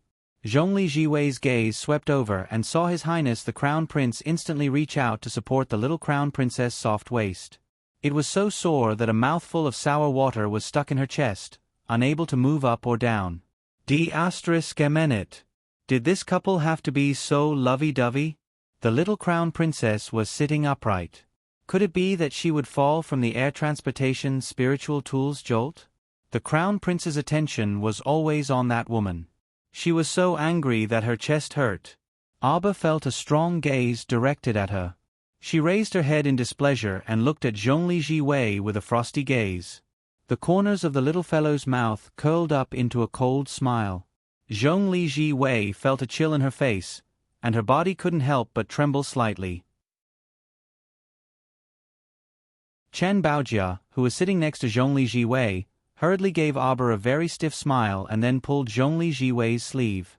Everyone on the air transportation spiritual tool sat there with different thoughts in their minds. Some of them secretly looked at Abba and Emolien, while others looked at each other and whispered to each other. In any case, the students had successfully set off on their journey. Before they left, Principal Yun looked at them kindly and reminded them kindly, "Everyone must remember that you only have one life." Treasures were indeed good, but life was even more precious. Don't put yourself in danger because of some worldly possessions. Sir Jojo sat for about 5 minutes, then took out an orange from his inner world and pulled his husband's sleeve. Emolien couldn't help but smile. She reached out to take the orange and peeled it with a smile. The little guy was, in fact, a foodie.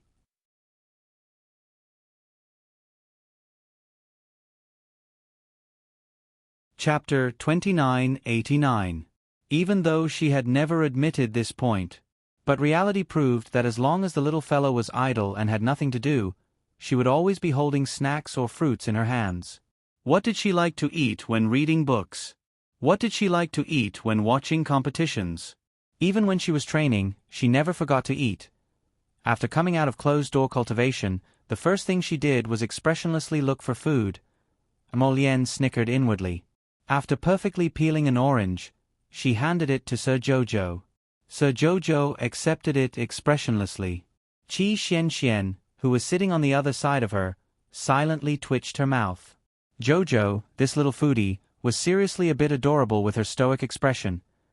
Sir Jojo glanced at Qi Xuanxuan's odd expression from the corner of his eye and took out another orange from his inner world and handed it to her. The two of them started eating in the last row. After finishing the orange, they switched to a banana. After finishing the banana, they took out some dried fruit and started nibbling on it. Then, they took turns eating pastries and candies. In the end, they even started munching on melon seeds.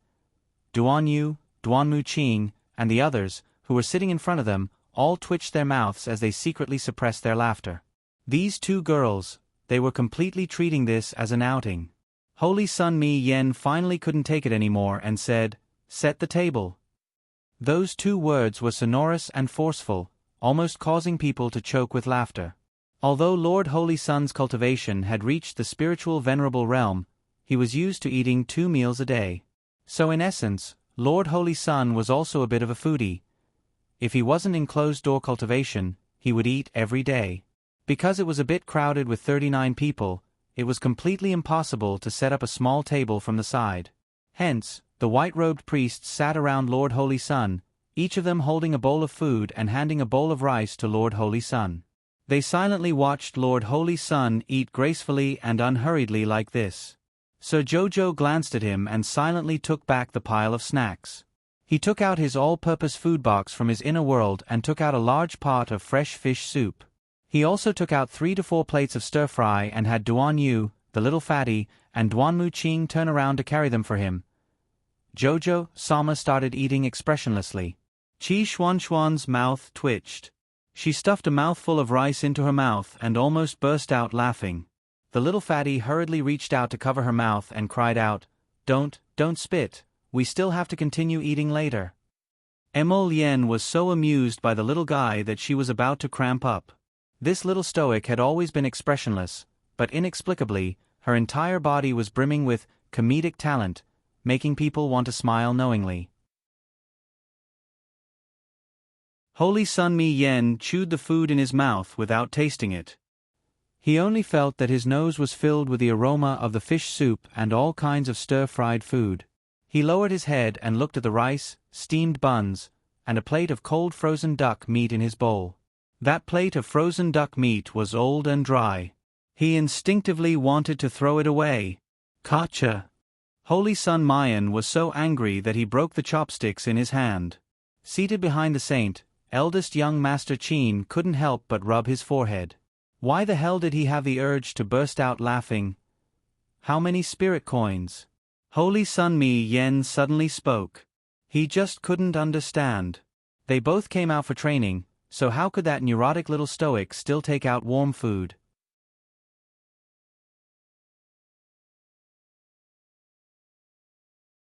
Chapter 2990. Just how freaking much of a foodie are you to be able to store so much food in your inner world? The little priest next to Sir Holy Sun cautiously reminded, "Sir, that stoic face often sells at exorbitant prices. Our family really doesn't need to spend so many spirit coins to buy that stoic face's sky-high price dishes." The 2 young masters of the Dou family couldn't help but stifle their laughter. In reality, the 2 of them had wanted to laugh since the beginning, but because they had to take Holy Sun Mi Yan's face into consideration, they endured with great difficulty. At this time, Sir Jojo had already eaten his fill. He took that pot of fish soup from Duan Yu and held it himself. Then, he handed him a clean pair of chopsticks and a bowl of rice, indicating for him to eat. Hearing Sir Holy Sun's inquiry, the little stoic expressionlessly said, "1 pot is 200,000 spirit coins. A small bowl is 20,000 spirit coins." Cough, cough, cough, cough. Before Qi Xianxian could spit out the rice in her mouth, she was hastily stopped by the quick-witted little fatty. "Don't spit on Ancestor Xianxian, don't spit." They still had to continue eating, big sister. Holy Sun Mi Yan's expression was dark and gloomy. He stifled for a long time before saying, "Your price is even more expensive than the sky-high holy rice sold at Dragon Flame City's Kai Dai veranda." Aber aloofly looked up at him like he was looking at a pauper. "You can't afford it, so what are you asking for?" It was simply a waste of her saliva. Everyone, the little priest couldn't resist secretly reminding Sir Holy Sun, "Sir, actually, we don't have to talk to the little stoic." Was there something wrong with this Holy Sun? Why did he have to tease and talk to the stoic face? Every time, he would be angered to the point of vomiting blood. Wasn't he sick? Smack. The Holy Sun coldly ordered after slapping that priest's head, "Shut up. Give me a small bowl." The Holy Sun said furiously. Everyone couldn't resist wanting to laugh. The little stoic expressionlessly filled a bowl of fresh fish soup for Sir Holy Sun and had Lu Yu pass it over. The Holy Sun took a sip and immediately sensed the difference. This fish soup felt like it was freshly cooked in a restaurant. He could taste its fresh aroma, and his tongue felt like it was about to melt. Compared to his lukewarm rice, this bowl of fresh fish soup was a little hot. After the saint finished his bowl of fish soup, he turned his face away and stopped talking. Over at Duan Yu's place, they took turns eating lunch in threes before finally stopping. Abba put away the bowls and chopsticks and let the diligent Chochio wash them. The saint suddenly asked with a cold face, do you have steamed buns for sale? Pff. It turned out that the saint had not eaten his fill. The saint added, the kind that's piping hot. 500 spirit coins for one bun. You should become a robber, it suits you better. Everyone ridiculed inwardly. Subsequently, they heard eldest young Master Qin say, "Give me 2." When he turned around and saw Qin Jiao looking at him with a pitiful expression, eldest young Sir Qin choked and hastily said, "Give me 4." 6. Omega Kotoku said calmly. Eldest young Sir Qin silently took out his money pouch and took out 3,000 spirit coins to give to the little stoic in exchange for 6 piping hot meat buns. The stoic face expressionlessly put away the money and took out a pot of spiritual tea from her inner world, pouring a cup for Emolien, Duan Yu, and the others. Sir Holy Sun, who was currently chewing on a meat bun, couldn't resist the urge to spit at her. I bought your steamed buns, so you should also give me a cup of tea.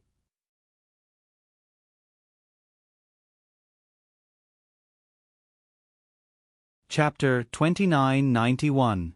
Eldest young Sir Qin twitched his mouth.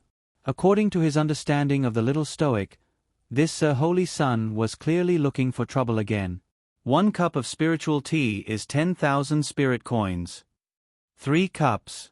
Eldest young Sir Qin decisively paid again, attracting the gazes of the Gu family's Gu Yishuan and the others like they were looking at an idiot. 4 people in their cultivation realms. What could they do if they didn't eat or drink for several days and nights? Did they have to buy the exorbitant price of the stoic face's tea and rice here? The eldest young Sir blinked and said with a grin, I just love to see the little stoic's mischievous appearance when she scams people. Everyone, based on his understanding of the little stoic, although she didn't have much of an expression right now, she should still be quite happy on the inside. She was happy. It was worth it to spend some money to make the stoic face happy. Young Sir Omega Kotoku silently accepted a cup of spiritual tea. After taking a sip, he was slightly startled. Sir Holy Sun angrily flung 20,000 spirit coins at the little stoic. 2 cups. His liver was on fire, and 1 cup was simply not enough to fill the gaps between his teeth. Gu Yishuan looked at these people as if they were lunatics. Sir Holy Sun definitely had a serious problem. Say, he didn't get along with the little stoic, but he just had to stick close to her and look for trouble. Say, they had similar temperaments, but every time he was angered by this stoic face, the veins on his forehead would bulge. They didn't look like friends at all. 10 cups. At this time, another person spoke up. Everyone turned to look and saw that the one who spoke was Ming Province's crown prince, Ming Yasi.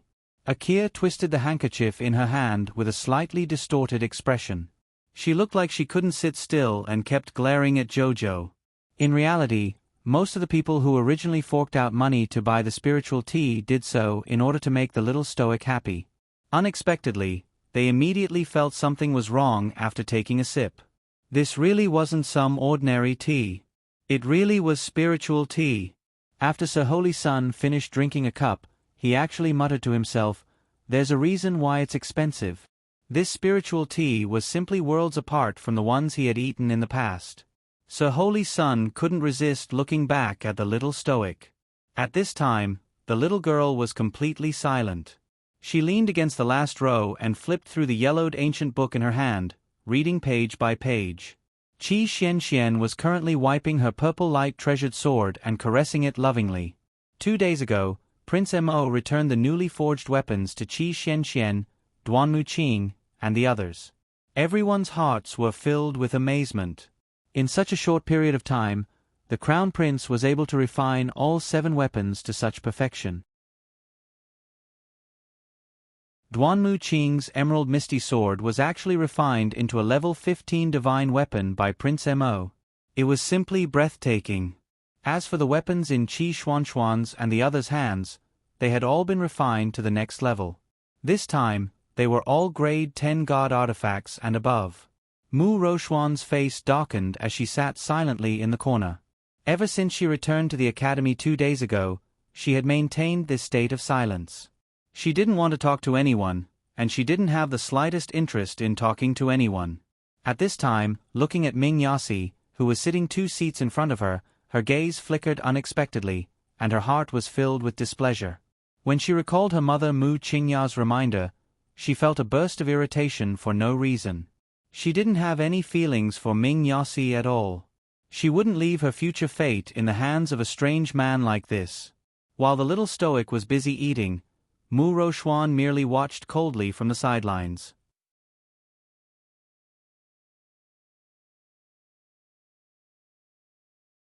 Chapter 2992. Now that she had calmed down, he couldn't resist glancing at her.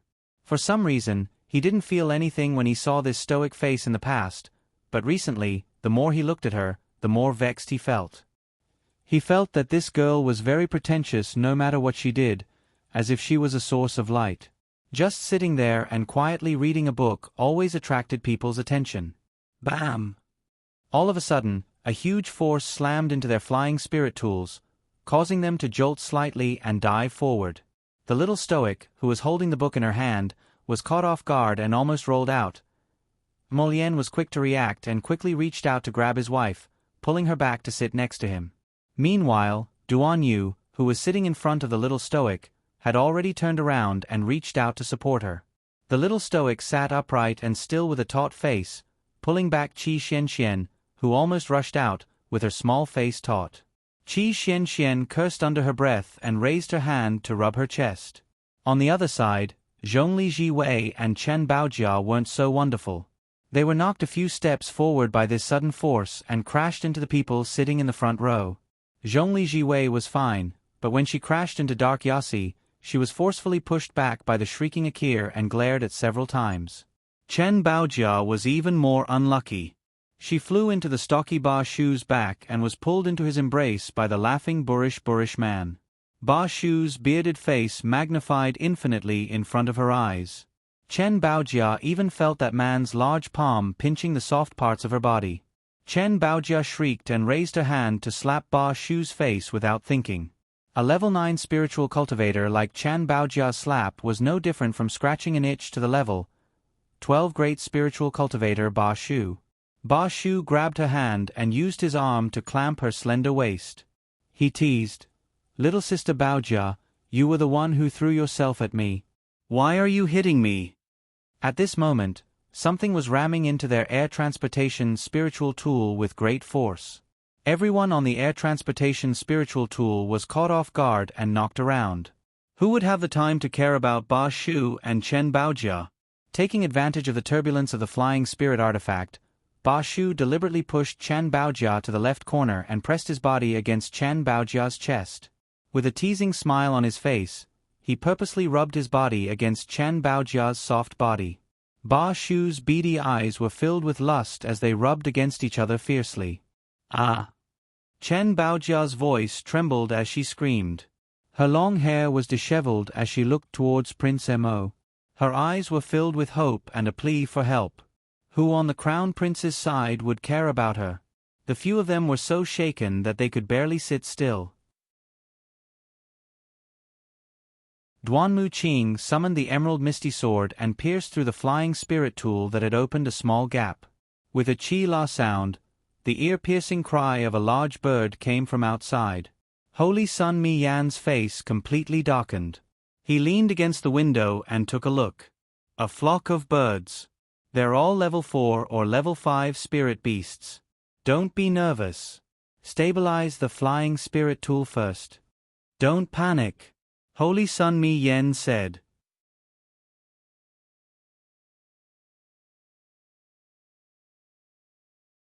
Chapter 2993.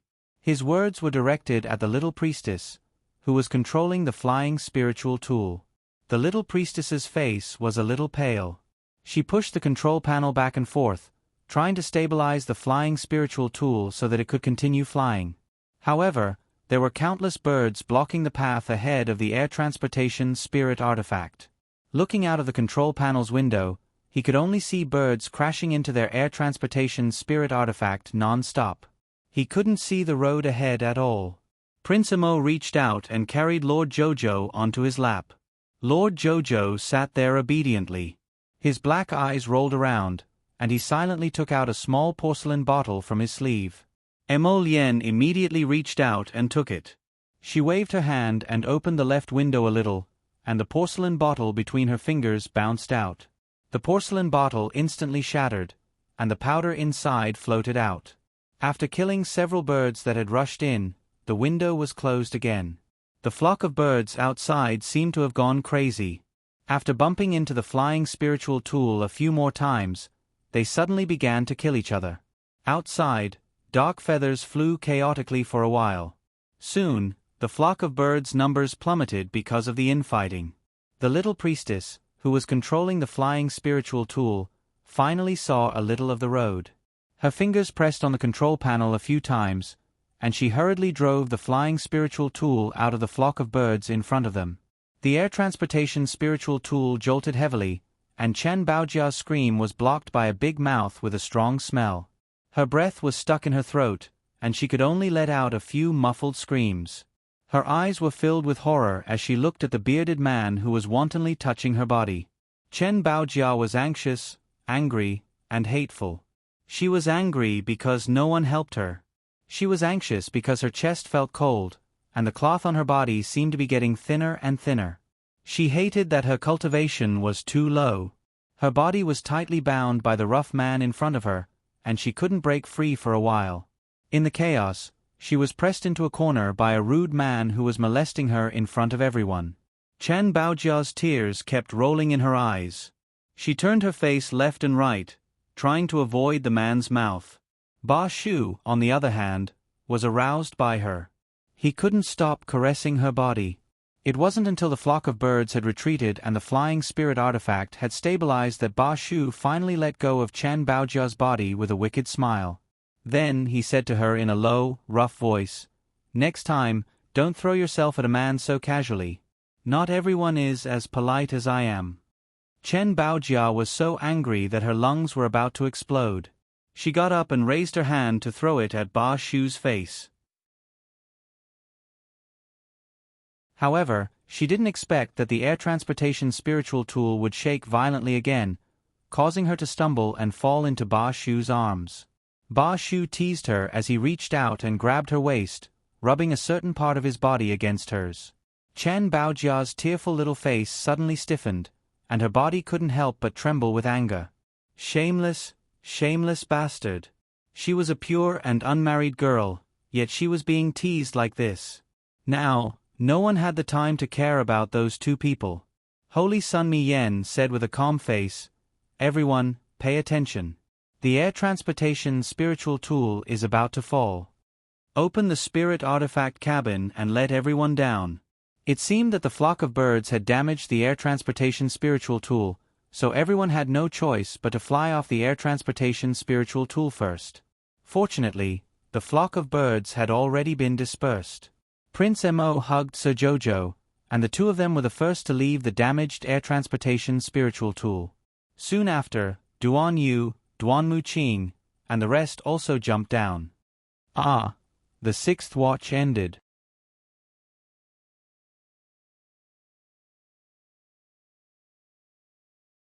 Chapter 2994. Because Chen Baojia was flustered, she stepped on nothing for a moment, and her body swayed and fell down. Ba Shu hurriedly took a few steps forward and pulled Miss Chen into his embrace with his big hands. A gust of wind blew against her face. Embarrassed and angry, Chen Baojia pushed Ba Shu away with all her strength. Unfortunately, her cultivation had been suppressed by Ba Shu. In front of a 12th rank spirit master, she couldn't do anything at all. Therefore, Miss Chen was hugged by Ba Shu and flew down from the air transportation spiritual tool. The gust of wind in her ears blocked Chen Baojia's curses back into her throat. Zhongli Jiwei was secretly pleased with herself. In fact, she had long noticed that Chen Baojia was being humiliated by Ba Shu. She was just watching from the sidelines. Chen Baojia usually put on a holy and kind face, as if she could talk to anyone and get along well with any young lady in Dragon Flame City. But in fact, she was very good at pretending. Seeing her suffer a few hidden losses today and being molested by Ba Shu's beard, Zhongli Jiwei's heart was filled with a twisted pleasure. She deserved it. She let this woman fight with her for the crown prince position. She thought she was so great just because she was the prime minister's daughter. Umph. Let's see if she still has the face to fight with me for that position in the future. Zhongli Jiwei was secretly pleased. It was as if she could get rid of Chen Baojia and keep the crown prince in her pocket. If Lord Zhouzhou knew, he would spit on her face. She didn't know where her confidence came from. In fact, the crown prince couldn't even remember whether she was round or flat. Zhongli Jiwei, on the other hand, wanted to enter the Eastern Palace and become the most honorable woman in the divine continent. Everyone flew down from the sky. Everyone's cultivation was above the spiritual realm. Naturally, they wouldn't encounter any danger after flying for a while. Below them was the north-facing forest. But because of the air transportation spiritual tool, they had to land in advance. Therefore, they didn't land near the transportation array in the north. When Sir Jojo landed on the ground, he stepped on the little tail of one of the spirit beasts. The little beast was so shocked that it screamed and tried to run away. Unfortunately, its tail was stepped on by Jojo, and it almost lost its tail when it jumped. Then, it immediately rolled on the ground and screamed twice. The moment Qi Xianxian landed, she coincidentally saw Jojo's dumbfounded expression. She couldn't help but laugh. Lady Chow Chow expressionlessly raised her little foot and looked at the little spirit beast that was rolling on the ground and throwing a tantrum. What was going on? She definitely didn't mean to step on it. When the little spirit beast realized that its tail had been freed, it hurriedly got up and rolled towards the underbrush. After a short while, it poked its small head out of the underbrush and threw a certain shiny object to Chow Mu's feet with a wave of its small paw. Then, it squeaked at her again, raised its little tail, turned nimbly into the bushes, and quickly ran away. Emo Lien was speechless. Why did he have the feeling that his little wife was flirting everywhere? She stepped on the little beast's tail, and the little beast actually gave her a gift before it left. This was too much. Chow Mu expressionlessly stretched out her hand and sucked, and that shiny object landed in her palm. It's actually the crystal core of a 10th grade fire spiritual beast. Emo Lien was speechless.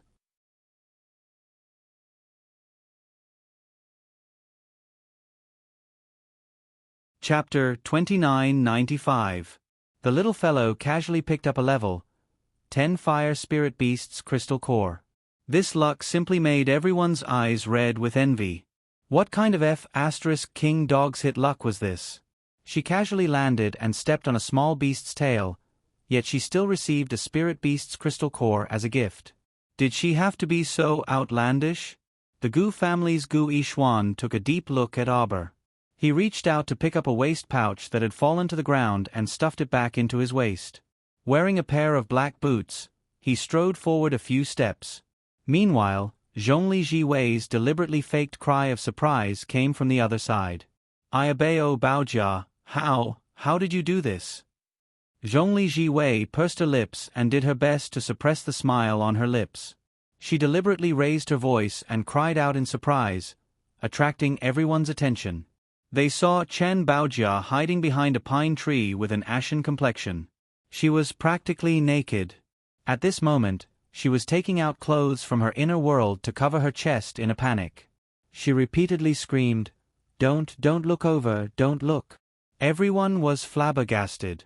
You're a level 9 spiritual cultivator. Don't you know how to use your spiritual energy to protect your body and block out the gales when you land from the air transportation spirit tool? How did you end up in such a sorry state with no clothes covering your body? This was too hilarious. Ba Shu smiled vulgarly and took out a black cloak. He walked to Chan Baojia's side with a hypocritical expression and draped it over her. Miss Chen, put it on first. Under everyone's gaze, Ba Shu draped the cloak over her shoulders and conveniently pulled her naked body into his embrace. Chen Baojia felt a wave of revulsion in her heart. She was anxious, angry, and embarrassed. She repeatedly pushed Ba Shu's body and shouted angrily, Let go, let go. If it weren't for this vulgar man taking advantage of the situation to strip her clothes, would she have ended up in such a sorry state? Now, he was still fine and even dared to pretend to be a good person in front of everyone. Chen Baojia wished for nothing more than to slap him. However, this guy had been secretly and vulgarly using his spiritual pressure to lock down her cultivation, making her unable to resist at all. Everyone looked at this unbearably unlucky Miss Chen and couldn't resist turning back to glance at the expressionless little stoic. Everyone cursed in their hearts. This is probably the true portrayal of luck and misfortune. Some people could just casually land on the ground and step on dog such *t luck. However, some people were just so unlucky. Even after jumping off an air transportation spiritual tool, they would still end up in a sorry state. Auber naturally didn't know what everyone was thinking. She silently put away the crystal core that the little beast gave her and walked forward. The group followed behind her noisily for a while. They felt that the road was overgrown with dead branches and broken trees everywhere. It seemed to be quite difficult to walk. Emolien's mouth twitched, and she reflexively glanced at Duan Yu beside her. Our dear Duan Yu was immediately tempted. He coughed lightly and said seriously, "Jojo, how about we have Holy Sun Mayan lead the way?" The little fellow paused and looked at them in confusion. "I'm not leading the way." Everyone was at a loss for words.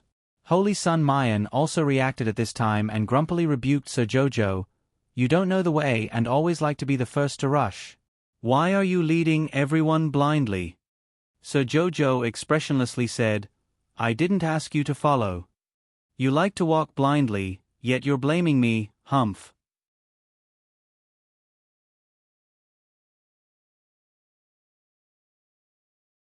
Chapter 2996. Move to the back. Holy Sun Mi Yen angrily swung his sleeves and walked to the front, leading the group towards the transportation array in the north. Since the place where they landed wasn't far from the transportation array, it would only take them less than an hour to walk there. To these spirit realm cultivators, such a small distance was nothing at all. When Holy Sun Mi Yen led the group to the transportation array in the north of the north-facing Great Forest, they saw from afar that many people were already standing near the transportation array. It seemed that the Divine Palace had really spent a lot of money to invite many students from the academy to participate in the training in the secret realm. "Get out of the way, quick! Get out of the way! Get out of the way!" A tiger's roar came from the back of the group, making them jump in fright. Everyone subconsciously scattered in all directions to avoid the roar. Holy Sun Mi Yen narrowed his eyes and immediately saw a white tiger chasing after a young man who was small in stature but abnormally fast. The tiger was running towards them. This young man's legs were so fast that he arrived in front of them in a few turns. Without saying a word, he hid behind Holy Sun Mi Yen and exclaimed, "Oh my God, big brother, save your brother." The white-robed young priest next to Holy Sun Mi Yen couldn't help but shout, "Who's your big brother? Don't randomly claim to be relatives. Hey little barbarian, why are you running? Didn't we agree to only fight and not run? Why are you scared now?" A slightly familiar delicate reprimand subsequently entered Xiao Mu's ears, causing her to subconsciously blink her eyes. A cyan shadow flew out from behind the tree. Her long hair was braided and thrown behind her head, and a pair of exceptionally bright eyes looked around with vigor. When her line of sight fell on Auber, the girl's eyes lit up with a whoosh, and then she screamed, "Little junior sister." This little junior sister could be said to be earth-shattering. The moment he called her little junior sister, a group of people came out from behind the trees and rushed over. Some of these people were holding spatulas in their hands, while others were holding half a drumstick. At a glance, they looked like a group of people having a picnic. The guy holding the drumstick immediately threw away the greasy drumstick in his hand. He excitedly wiped his hands on his body and dashed toward Auber. "Oh my God, it really is our little stoic face. Ahahaha, stoic face, it's truly a small world. I didn't expect that the junior sister that I've been thinking about for so long would suddenly appear in front of me." Auber looked at them expressionlessly. He was a little confused and felt that his eyes weren't enough. A large group of people ran over. The long-braided girl running at the front was senior sister Liang Qingqing. The idiot with greasy hands behind him was Wei Nanfeng. Afterward, senior brother Situ, who was full of smiles and resembled a willow in the breeze, quickly walked over. There was also classmate Bailey Shi, who was similarly stoic and expressionless. Yu Xiao, Lightning, Hai Tang, Dark Flower, Dark Current, and Charming Night. Not a single one was missing. Everyone was here. Just as Wei Nanfeng had said before, it was truly a small world. She didn't expect that the friends she hadn't seen in a long time would suddenly reunite here. Doya walked up very excitedly and reached out to hug the little fellow. "Little junior sister, are you all right?" She had truly missed her too much during this period of time. Unfortunately, Icebound City was isolated from the rest of the world, so she never had the chance to come out.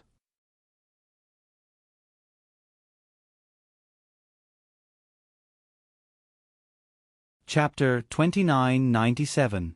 The little stoic suddenly smiled, her eyes sparkling as she looked at this group of people in front of her.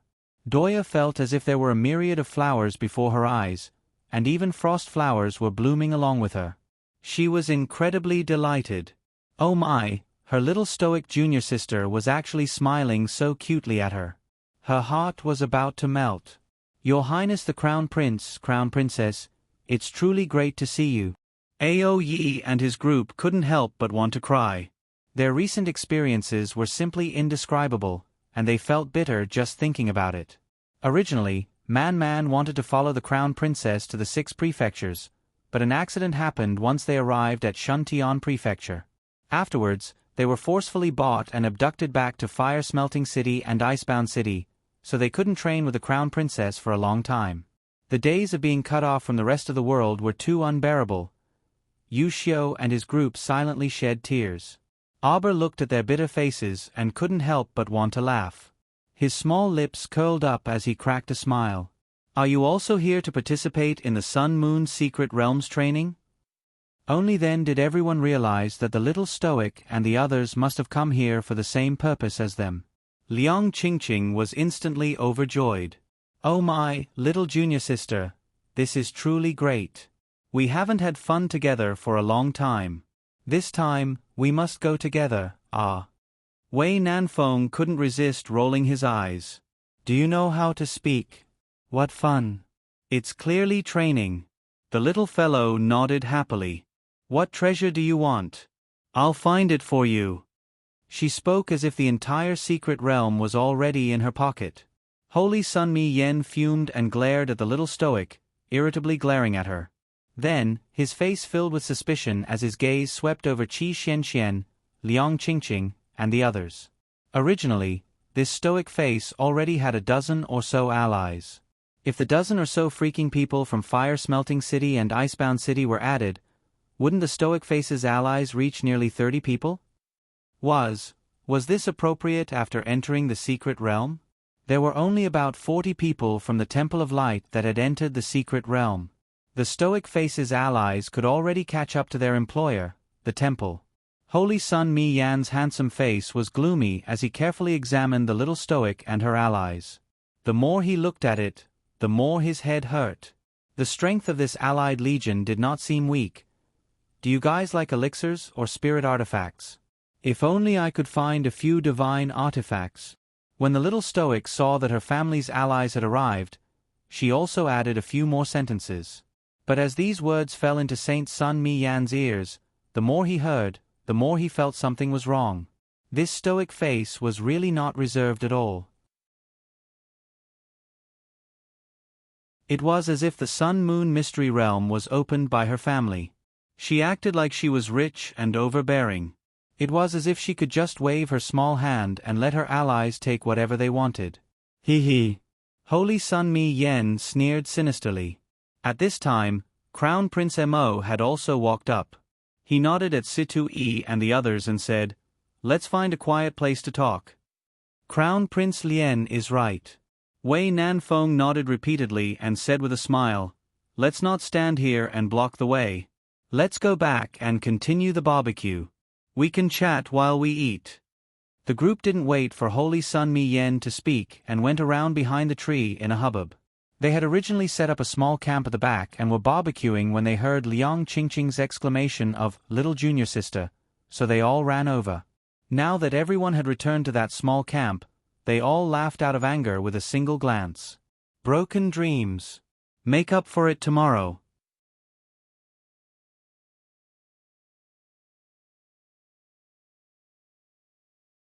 Chapter 2998. You guys. Liang Qingqing couldn't help but stare blankly at the group of people sitting in front of the grill. They had previously washed and peeled the food and placed it on the grill. Just because they went to see little junior sister, they all ran away. However, they did not expect that when they returned to their original position, there would actually be someone occupying their place and openly enjoying their food.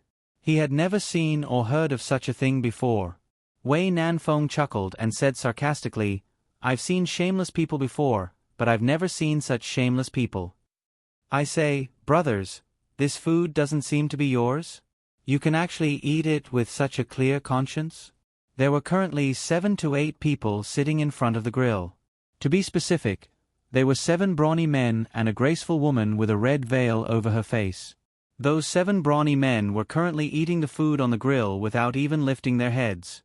However, that woman in red stood up, and her gaze suddenly brightened when it landed on Wei Nanfeng.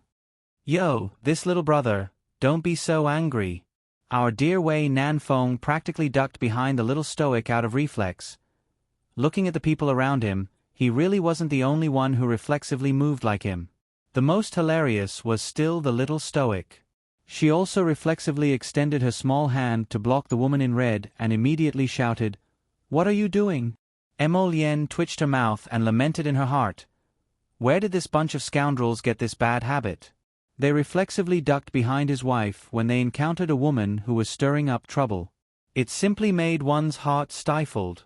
The woman in red was startled, and she sized up the little stoic before saying with a chuckle, "Little sister, you aren't looking for a beating, right? Hurry and move aside, don't obstruct me from chatting with these little brothers." As she spoke, she turned her gaze and saw the Qin family's young masters walking over with Ming Yasi and the others. This woman's eyes clearly brightened, and she walked towards eldest young master Qin with a turn of her feet. The eldest young master immediately dashed to Arber's side. "Stoic face, save me." "Bah! Who wants your life?" The woman in red ridiculed in her heart, and her gaze swept over them. "Oh, you're all together? Who are you?" Arber sized her up. At this moment, Holy Sun Mi Yen heard the news and came forward, introducing them to both sides. "They are students of the royal school." Holy Sun Mi Yen turned to Arber and said, "This is Queen Fu Sha of the Dofeng tribe." "Oh." The little stoic replied indifferently before glancing at the 7 brawny men who stood up and walked behind Queen Rosa. The 7 of them had the same arrogant expression. Liang Qingqing could not help but frown and said, "Your men ate our food. Compensate me." Queen Fu Sha raised her delicate eyebrows slightly and laughed. "This little sister is right. Since we ate your food, we naturally have to pay for it." As he spoke, he took out a purse from his waist, counted out 1,000 spirit coins, and handed them over with both hands. Liang Qingqing only glanced at her with a faint smile, but didn't reach out to take it. Since Queen Fu Sha is the leader of a tribe, she must have seen the world. The food we put on the grill is worth at least 8,000 spirit coins, if not 10,000. Are you trying to dismiss a beggar? Queen Fu Sha was startled, but then she laughed. "Oh, as it turns out, you encountered a group of people who are selling at a cheap price. Don't think that this queen is afraid of you just because you have more people." Liang Qingqing raised her eyebrows. "What, as the leader of a tribe, are you trying to snatch other people's food and refuse to acknowledge your debt? Little sister, don't say such unpleasant words." Fu Sha giggled and covered her mouth with her hand. "When we just arrived, there wasn't a single person in front of the grill. How can you prove that the food was left behind by you guys?" "You!" Liang Qingqing exploded in anger. However, after thinking it over, there really was nothing to prove that they left behind all the meat and poultry on the grill. Qi Xianxian tugged on the little stoic's sleeve and asked quietly, "Jojo, are these the friends who waited at the city gate when you first arrived at Shuntian Prefecture?" Sir Jojo nodded. Qi Xianxian beamed with joy. Then today is truly an unexpected reunion.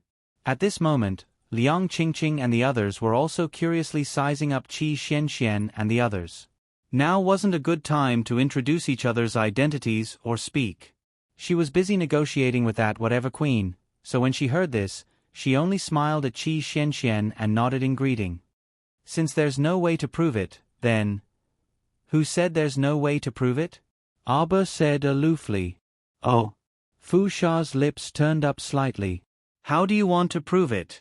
Just as she finished asking this, the sound of people falling to the ground came from behind her.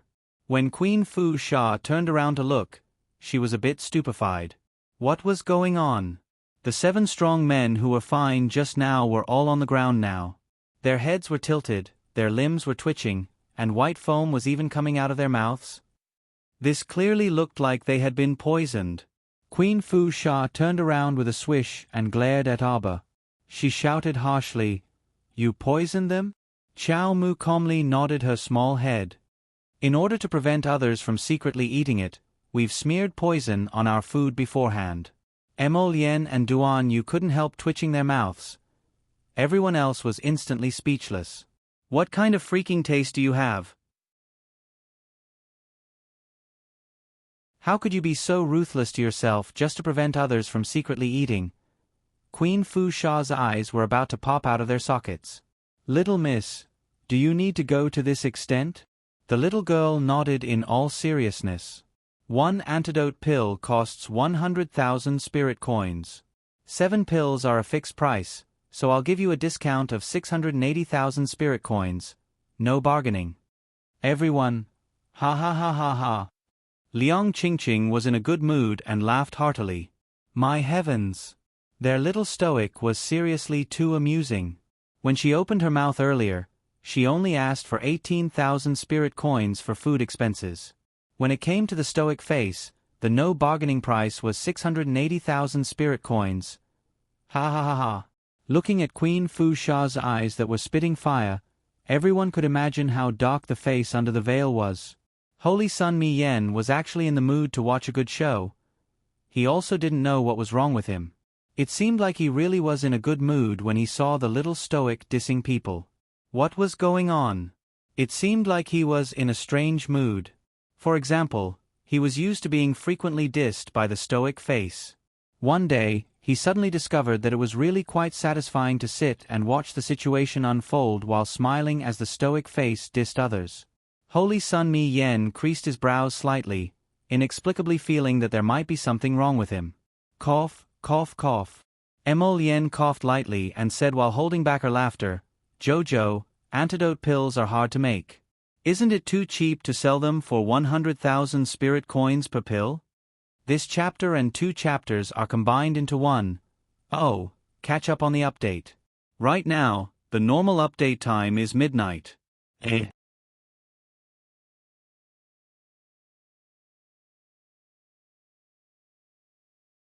Chapter 2999. As soon as the little fellow opened her mouth, Queen Fu Sha threw the entire purse into Abba's arms with a smack, not giving her any leeway to change her words. There's 680,000 and several thousand inside. Don't bother with the change. Give me the 7 detoxification pills. She finally saw the signs. If she hesitated for half a second, that stoic-faced lady would definitely raise the price. Fu Sha couldn't help but praise herself for being quick-witted. At the same time, she also saw Holy Sun Mi Yen, who was standing to the side, looking at her approvingly with an experienced gaze. Abba put away the purse and took out the 7 detoxification pills with an expressionless face. These detoxification pills need to be dissolved in water and swallowed. Give me 7 cups of clear water. Queen Fu Sha gathered 7 cups, bowls, and plates of different shapes and sizes and asked a water spirit to fill them with water. Only then did Abba put the 7 detoxification pills into the 7 containers. He expressionlessly watched Queen Fu Sha busily feed the pills to his subordinates. About 3 minutes later, the 7 brawny men opened their eyes and woke up at the same time. Queen Fu Sha's expression was somewhat joyful. Are you all okay? It was good that they woke up. Her 7 subordinates would be of great use in the future, so they couldn't be killed by poison in such a muddle-headed manner. The 7 brawny men's expressions changed, and they abruptly pushed Queen Fu Sha away and jumped up, running toward a nearby tree as if they were flying. Blurg! One of the brawny men began to vomit while leaning against a tree. The other brawny men also began to puke while gasping for breath. Queen Fu Sha only felt a sour stench waft into her nose, and she felt nauseous. Queen Fu Sha's shoulders shrugged slightly. She turned around and saw her 7 subordinates vomiting dizzily while leaning against a tree. Unexpectedly, she also couldn't help but run to the other side and vomit as well. Arbor was baffled and muttered to himself, she didn't need a vomiting pill. Everyone present was an almighty with profound cultivation. When they heard this, they all looked at Sir Jojo as if they were looking at a little monster. As it turned out, the reason why those 7 unlucky fellows vomited was because they didn't take any antidote at all, but vomit pills. Queen Fu Sha was also funny. Her subordinate took the vomit pill and ran off to vomit, and she actually followed him and vomited. The 7 burly men vomited for about half an incense stick's worth of time. Their stomachs were filled with acid, and they were seeing stars. In the end, he sat down on the ground and panted heavily. He felt as if there were fragments of stars flying around him. So dizzy. The 7 men's stomachs were almost empty, but when they turned their heads and saw their companions' faces, they couldn't help but feel nauseous. They turned their heads and began to retch again. Holy Sun Mi Yen was speechless as he looked at Queen Fu Sha's group of 8. Inexplicably, a trace of sympathy emerged in his heart. Back then, when he was at his most unlucky, he only lived in an empty house without anything. The little stoic wouldn't go so far as to feed him a strange medicine like a vomit pill. But now, looking at the queen and her party's misfortune, it seemed that the little stoic wasn't so unreasonable to him back then. Liang Qingqing suppressed her laughter with difficulty. She cleared her throat and said in deadly earnest, I think it's getting late. The temple's holy sun, shouldn't we set out? Holy Sun Mi Yen glanced at Liang Qingqing indifferently. Wait a bit longer. There are still people who haven't arrived. You're tuning in to the Narrate and Escape YouTube channel. Don't forget to subscribe and join us on this journey to catch the most captivating stories.